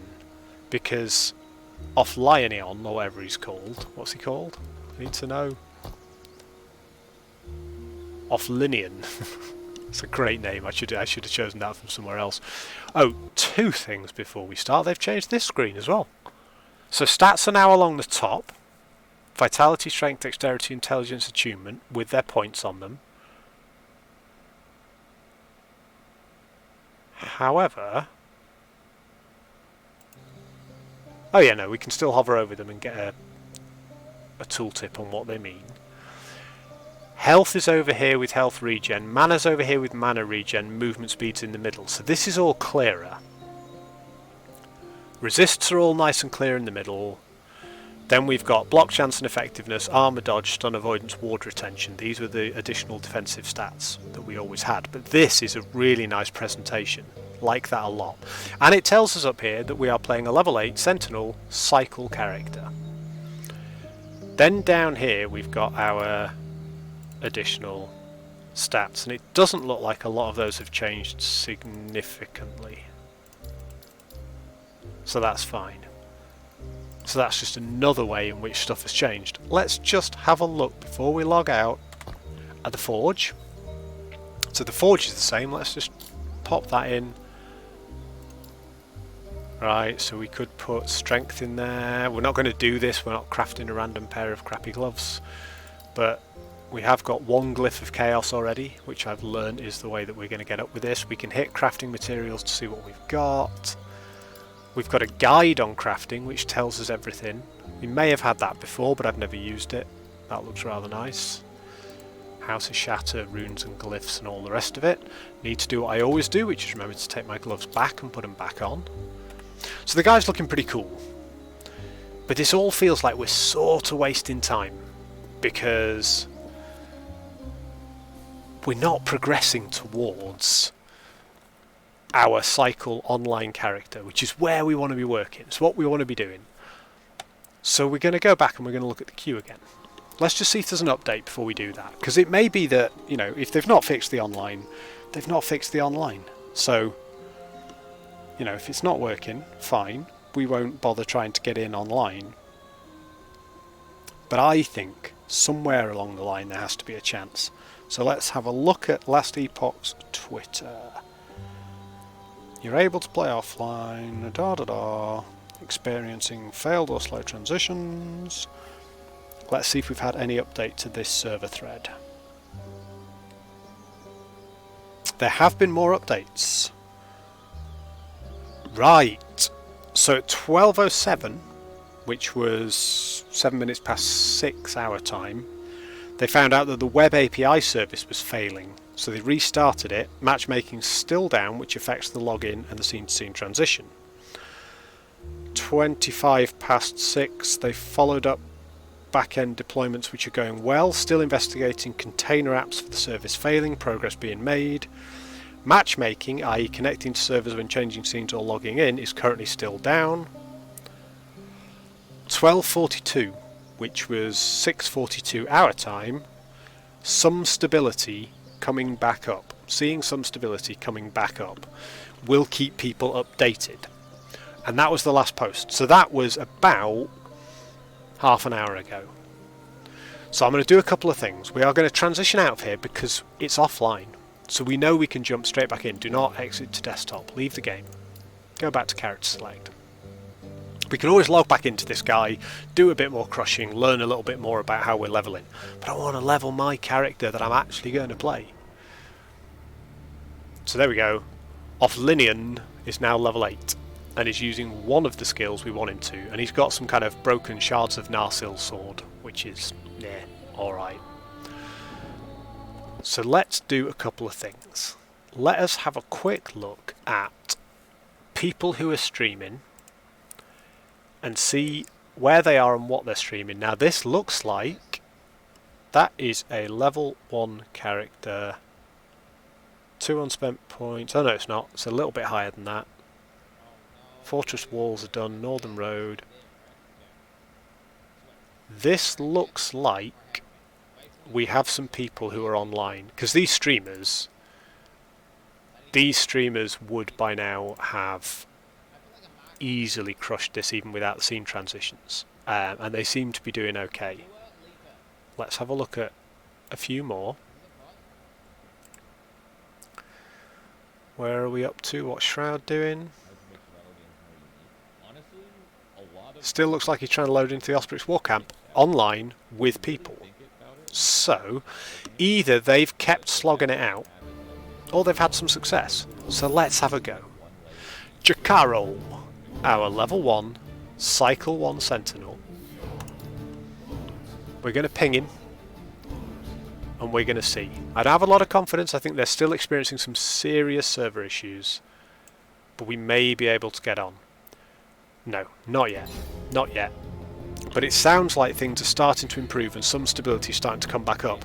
They've obviously identified a couple of key issues. So the web API service had failed, which hadn't been spotted before. A few other container apps and other stuff going on. I love a couple of things about this. Obviously, I like that the service is very popular. I think it's a shame that we've had a few jitters at launch. We're an hour and a half, no, 2.5 hours now into launch. Yeah, went live at 5 here. It's now 7:30. I'm going to say we can't be an hour into launch. I've been streaming for 2. But we are, yeah, we're 2.5 hours into launch. And we're hitting walls and we're having some issues. 2 things. And I think these 2 things are great and very telling. They go very heavily in 11th Hour Games' favour. And I'm a fanboy because I love the game and I think they've done the right things in developing it and they've made a game I quite like. But I'm not an apologist for anyone. I get frustrated if I can't play a game I have paid for at the time that it goes to launch. I'm not a full-time streamer. I can't play games all day, every day. I have a job. So if I decide one evening I'm going to play Last Epoch on launch night and I don't get to play my character all launch night, that's a shame for me because that's what I want to be doing tonight. And at the moment we haven't played our online character. I think there's 2 things. We've played Last Epoch tonight on launch night because they made the offline version work. And the critical thing there is it was always designed that the offline version would be available with 1.0 as a standalone version. But from the posts here, they've had to prioritise that in light of the fact that they were expecting everyone to start online. And I think the offline was going to sort of go live a little bit later on, or it wasn't necessarily working as intended from moment one, because people were struggling even with the logon servers. It sounds like they've had to make some changes to make offline available before people are even able to log on and connect to the service. They did that. So we had a game to play at launch. Whether you like that or not, yes, I would like the progress I have just made to carry over to the character I'm going to keep playing with, but I've enjoyed it. I had a blast and I've learned a bit and I've itemised and, you know, I've seen the new cool stuff and it has been fun. I have not been denied playing the game I wanted to play, nor have I had to struggle with any scene transitions or slowdown or anything. It's played smooth and seamless, just happens to have been in offline mode while they fix up the servers. Secondly, I think the other thing in 11th Hour Games' favour is the communication here has been so much better than we got with D4. At any point during which D4 has experienced server issues, connection issues, issues post-patch, and my experience of it runs from pre-launch, you know, the pre-order early access, through to the end of Season 2. I played it pretty much daily. And there were many times where something happened and you could not get on for one reason or another. And all you got was a little box in the login screen that said, tough shit. There was very little communication that could be found online to say what they were doing about it, when you could expect it to be back up. You were looking for third-party websites, you were looking for stuff that people had said. Since this game went live 2.5 hours ago, 1, 2, 3, 4, 5, 6.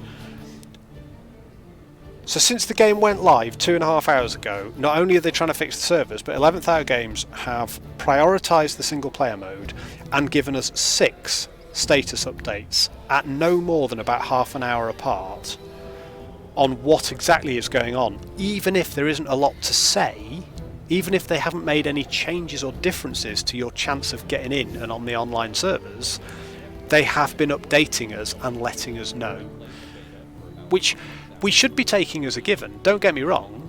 That's the type of service that we should be getting from a games company that we've paid money to, but we don't. We don't from anybody else. I can't think of another game I have played, no matter how much I love it and how much I fanboy for it, that I've been able to search and say, what the heck is going on? I want to play this game now, and it's been out now for 2.5 hours and I can't get on the servers.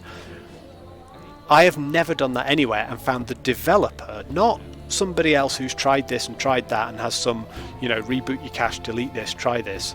the developer saying, this is what we did 25 minutes ago. It hasn't worked. This is what we're doing in the next 25 minutes. 25 minutes later, this is what we're doing now. We're starting to see some connectivity, but these things still don't work. Now we're doing this.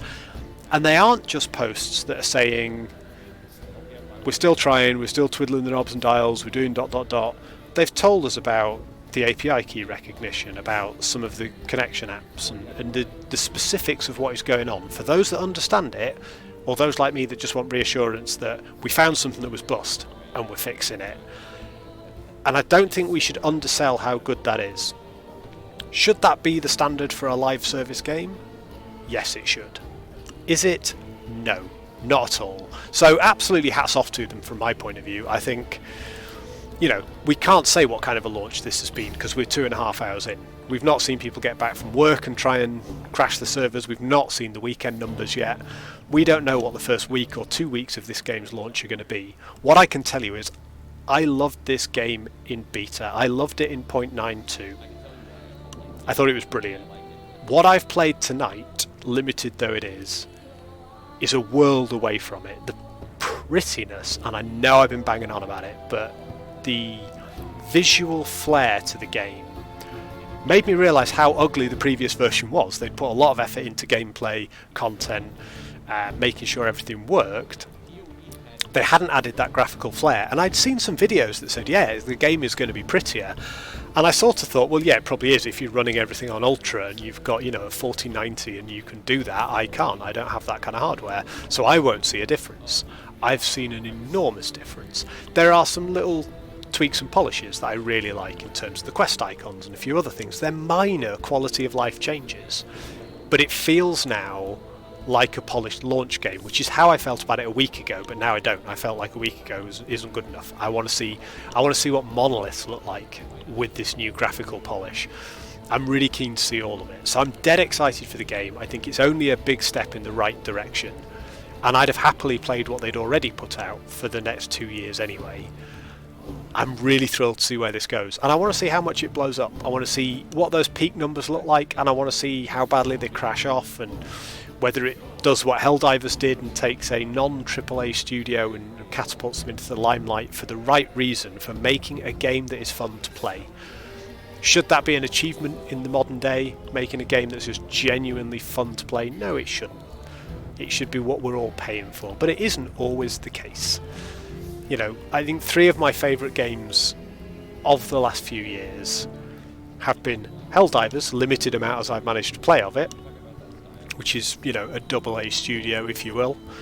This, which is a non-AAA title, it's not a D4, it's a passion project of a community of dedicated developers, and Hunt Showdown. Hunt Showdown for me is still one of the most addictive games out there. I'm playing it 3 or 4 years after I started. It has 5 bosses, it has 3 maps, it has the same gameplay loop every time I log in, and half the time I get murdered before I've even seen my opponent. But I love that game to death. It is not a AAA title. It is now ugly as sin. I don't think we can dance around that. You know, there's a migration this year to a completely new engine, which I'm thrilled about, and a proper next-gen update for those of us that play on console.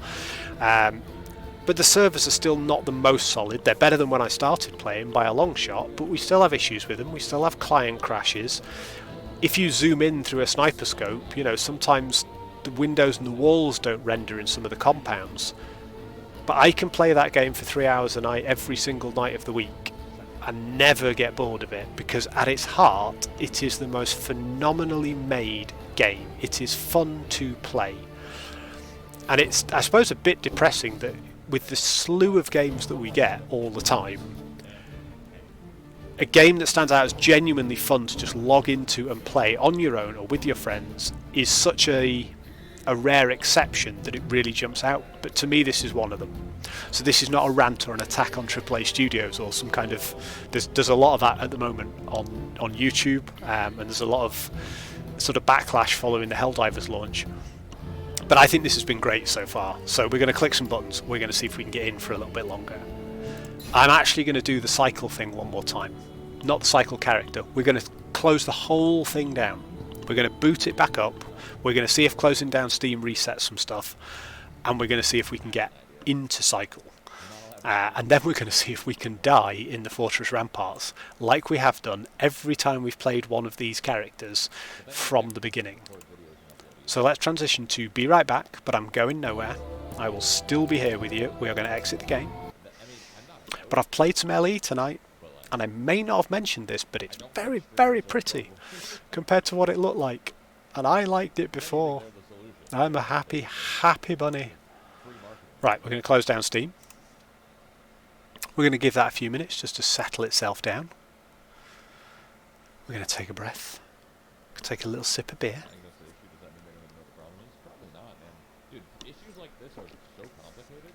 Then let's see if we've got a shot at getting back in.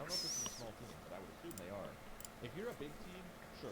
Like, you probably have done a lot of the groundwork to know what the problems are going to be online, right? So it looks like, looking at people streaming at the moment, and it's pretty amazing when you look at the fact that there are people on here who have 16, 17,000 people viewing their stream, and they're not able to transition between areas. They're not able to play. They're still failing to matchmake.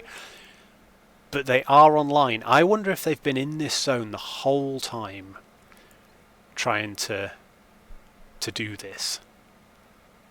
Maybe they have. And maybe that's the thing. Maybe the online is still unavailable and they're just hitting away, and we would be better off playing offline and sorting it all out. Okay, EU West, the ping is slightly higher again, but it's not the end of the world. I've certainly seen higher ping during the beta. So let's jump back to live. Here is Jacaro. We'll give one shot on him. No. So the message was they're seeing some success in people getting in, but one of those people is not us. Just yet. Just yet. What I can say is we currently have still 257 people watching on Twitch, which to me is amazing, because most of the people I'm watching, some of them are playing offline, but most people appear to be staying in the zone they're stranded in and just trying to get the transitions so that they can carry on with their race to 100 or whatever it is that they're trying to do. We've got people playing on controller as well, because controller support is now fully functional in game, and that is the kind of thing I typically enjoy, although I found the interaction in the point and click very, very good with LE.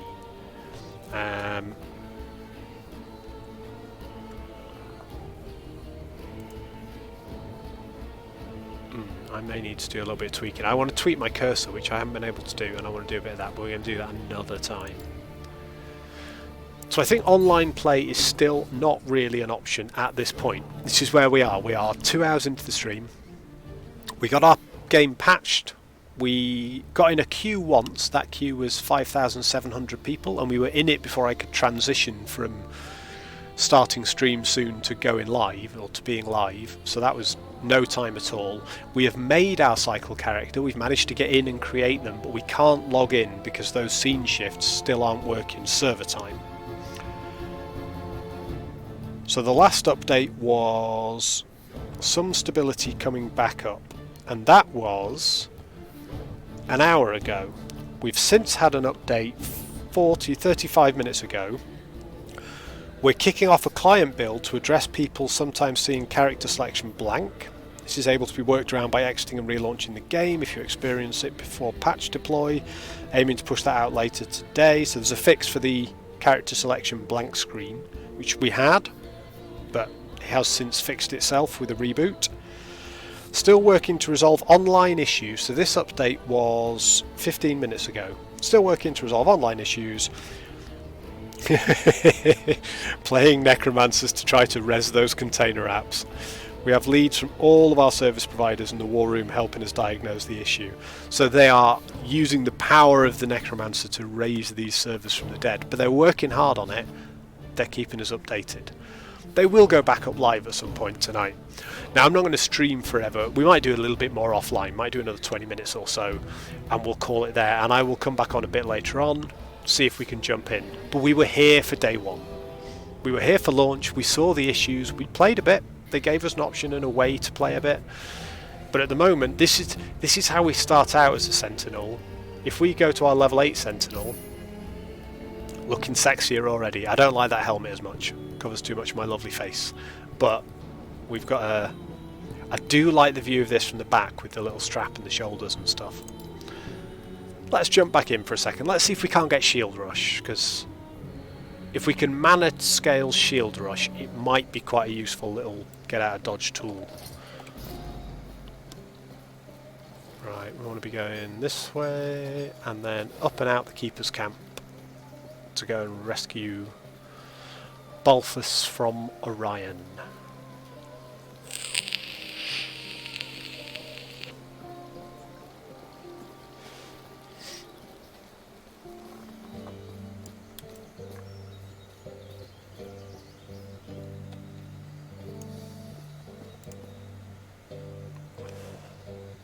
See, I do like, and I know we're playing offline, and it may be a server query issue that we've been having even during the beta, but I like click the button, transition from the area. Not click it, not sure if you have clicked it.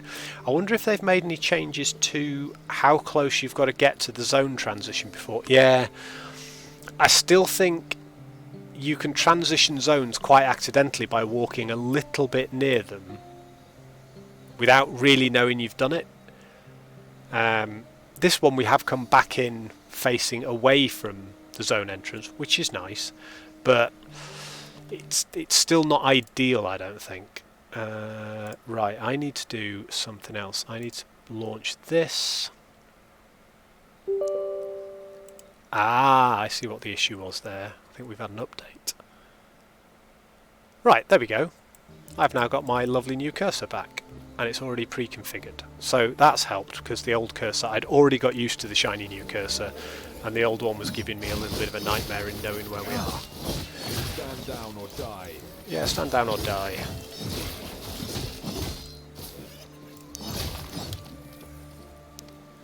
Oh, we're very soon going to have a shield rush. I do miss having a good I cannot do that. movement ability. Need a traversal ability off cooldown most of the time. Get this thing working. Don't stand in the goo, my dear. Ooh, look at that. Let's see what we've got. Mighty Gloves of Life sounds pretty potent. Oh, look at that. Armour and mana. Better armour, more mana. We've got strength, crit strike chance, health and dodge rating all on those. So there we go. Survivability has just increased massively, as has our damage. That is the joy of ARPGs. That's the addiction loop to me. Oh, we got a drop. Oh, we might as well play now for another 5 minutes. Oh, look, we've got another one. And these are all dropping with our current loot filter. So we're starting to see these. Same armour, same +1 attunement, more mana, more health regen. Not the greatest, but it's just free stats. Like, it's as good as everything that we had on before, with upside. And we're starting to see them drop with our new loot filter, and we're starting to grab them and do stuff with them. Yeah, you can't wail on me anymore, I'm too uber powerful.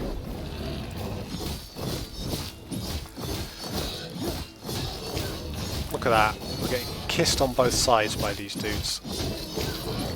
Pretty soon, scaling this build the way that it's actually going to scale, we're going to be able to get some sustain from the Rive as well. And that's really going to help us. Now, down here is going to be tricky, because these spinny dudes have done us some damage in the past. Especially when we're getting double fire drops from them.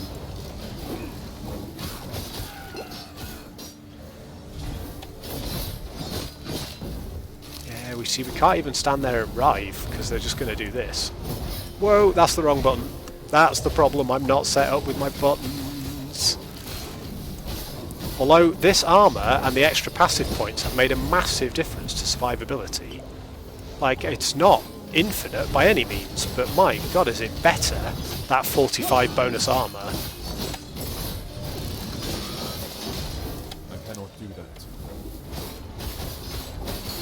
There we go. Fizz damage shards. Let's have a quick look. Gloves of renewal, no. That we definitely want. That we definitely want. That's a new base item, I think. I don't remember the Great Mace at all. I'm going to pick one up just for the sake of having one, because I don't think I've seen one before. Grab some health pots, talk to this lady. It was a trap. You rest, dear. Right. So that is a much slower attack with slightly more increased melee damage, but 20% bonus to physical damage. So we're on 105 DPS. If we whack that on, oh, we go to 91. So the speed is still helping us. That's just going to give us flat out more armour plus some lightning res. Ah, the Great Mace is a two-hander, that's why. That's why I've not seen it before. I've been filtering out two-handers. I thought it was just an awesome looking new one-hander for a second.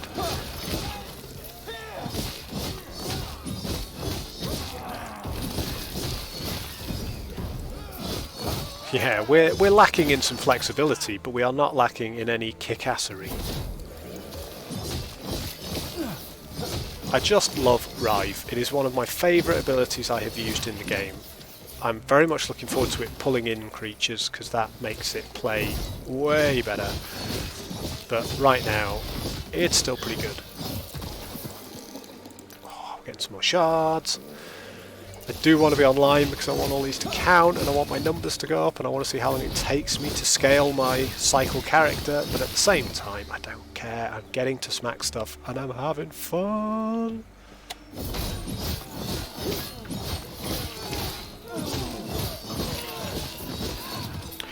I did sort of wonder, because I know how I am with games and I anticipate stuff and I get excited for things, and 1.0 was on the horizon and I was really excited for 1.0. And there was a little bit of me that thought you've put a lot of time into building this level 78 Forge Guard build that vaguely works, that you quite like. When you restart, are you going to actually very quickly get bored and want to try a different build? Are you really going to want to re-level the whole thing again? Because I tend to gravitate towards new and shiny very easily. I am having more fun now than I ever had in the beta. I'm so pleased to be back playing this. It's just awesome. I just can't wait to be rolling around online in the cycle. I want to get the campaign done again. I want to get to the point where I can get my Circle of Fortune rolling and I can play around with stuff. Let's see if we can deal with the guy from a rune prison. We're not very good yet, so I'm not sure we've got much chance, but let's just see. Oh my god, right. That exiled mage is almost invincible. Look at that, 95% health left when he killed me. Now, I wasn't paying attention to my health, and I deserved to be murdered there, but I don't think I had the DPS to take him out by a long shot. We'd have been there about 10 minutes.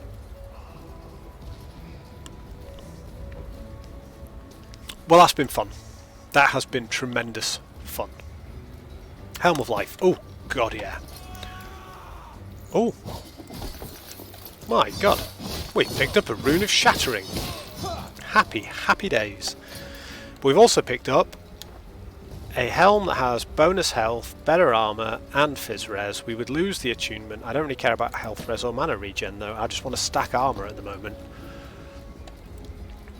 And it looks pretty damn sexy, if I say so myself. Hello, giant dude. You see, I started winding up the stream there, and then I found a helmet, and now we're back fighting, and we're level 9, and we're kicking ass. And that means we have access to... Look at this, we've got a chest down here, and we've got access to Shield Rush.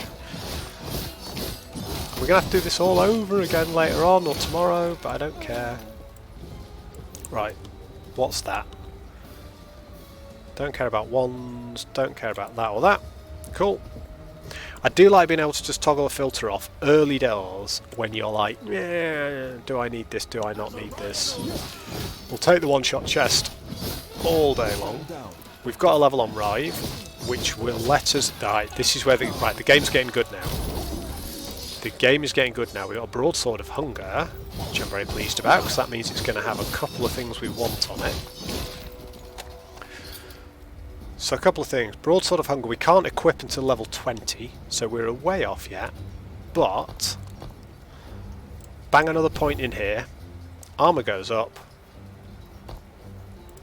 Second specialisation is Shield Rush, gives us a point. We put it immediately in Shield Rush, costs less mana.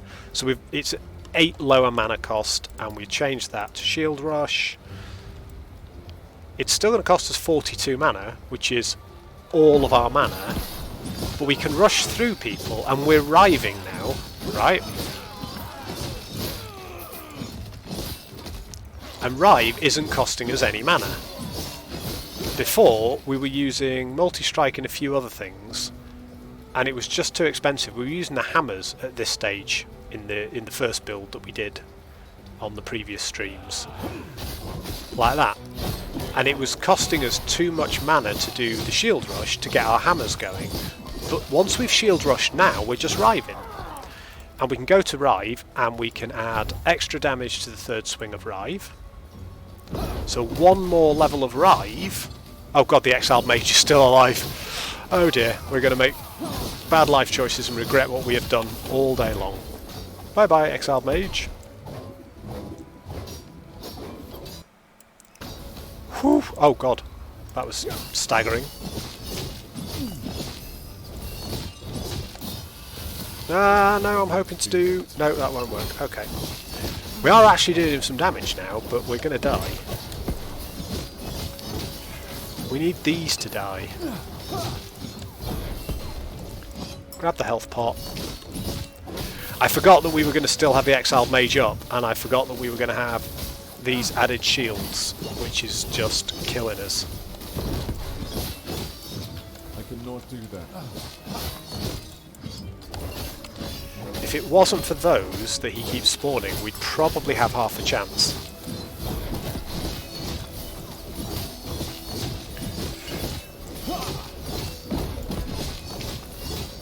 Okay, we can do this, we can do this. Let's not despair. We've lost all our health pots, but he's dropped another one. Right, he's dropped another health pot, so we can use that, stay alive while we try and kill... Right, oh no, we were so close. So close. However, we've got our shield rush up. So, we've played a little bit at launch. I'm going to play some more of this tonight, but nobody's watching me. They're watching Race to 100 people struggle to get online and click through menus.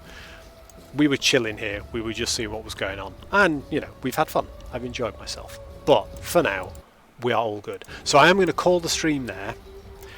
I'm going to come back. I'll be back on Friday night, as expected. Maybe tomorrow I'll just play. But by the time we get back on, I'm hoping that servers will be up and healthy. We will have got our online level 1 cycle character, Jakaro, up to at least the level of this guy, at least to level 9 with Shield Rush and Rive, and we'll be starting to dance towards further progress. So, it's been a very quiet stream. Nobody's been here. Everyone's watching the big boys. People are desperately trying to work out what's going on. I'm thousands and thousands of pages down on the stream note. I'm not going to bother raiding anybody because I'm not taking anybody with me. But if you watch this VOD after the chance, thank you very much for watching it. Thank you for sharing on my journey. I'm just glad to have been able to share my launch experience with you. I'll be trying a bit more later on, but I think this is probably enough that everybody's seen so far. So for tonight, we're going to call this, and I'm going to say, ladies and gentlemen, thank you for not being with me, and I look forward to having you with me for the next one. For now, have a good evening. Goose out.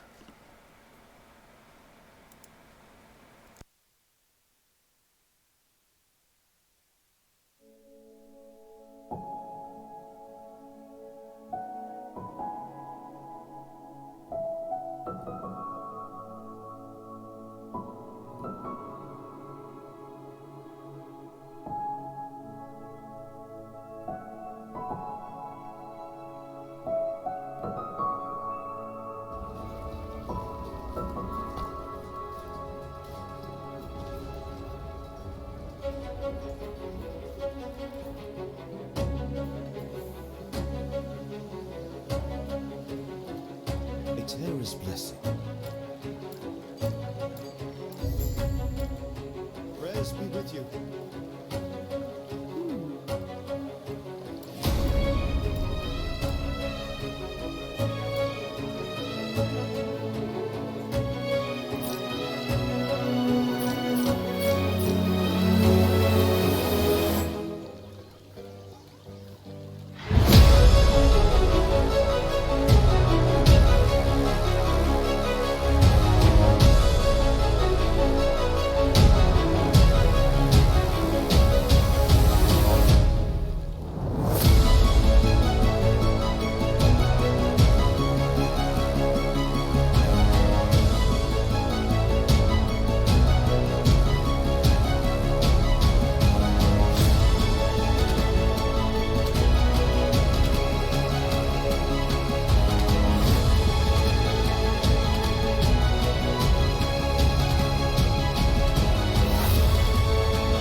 Sorry, Salty Rain. Sucks.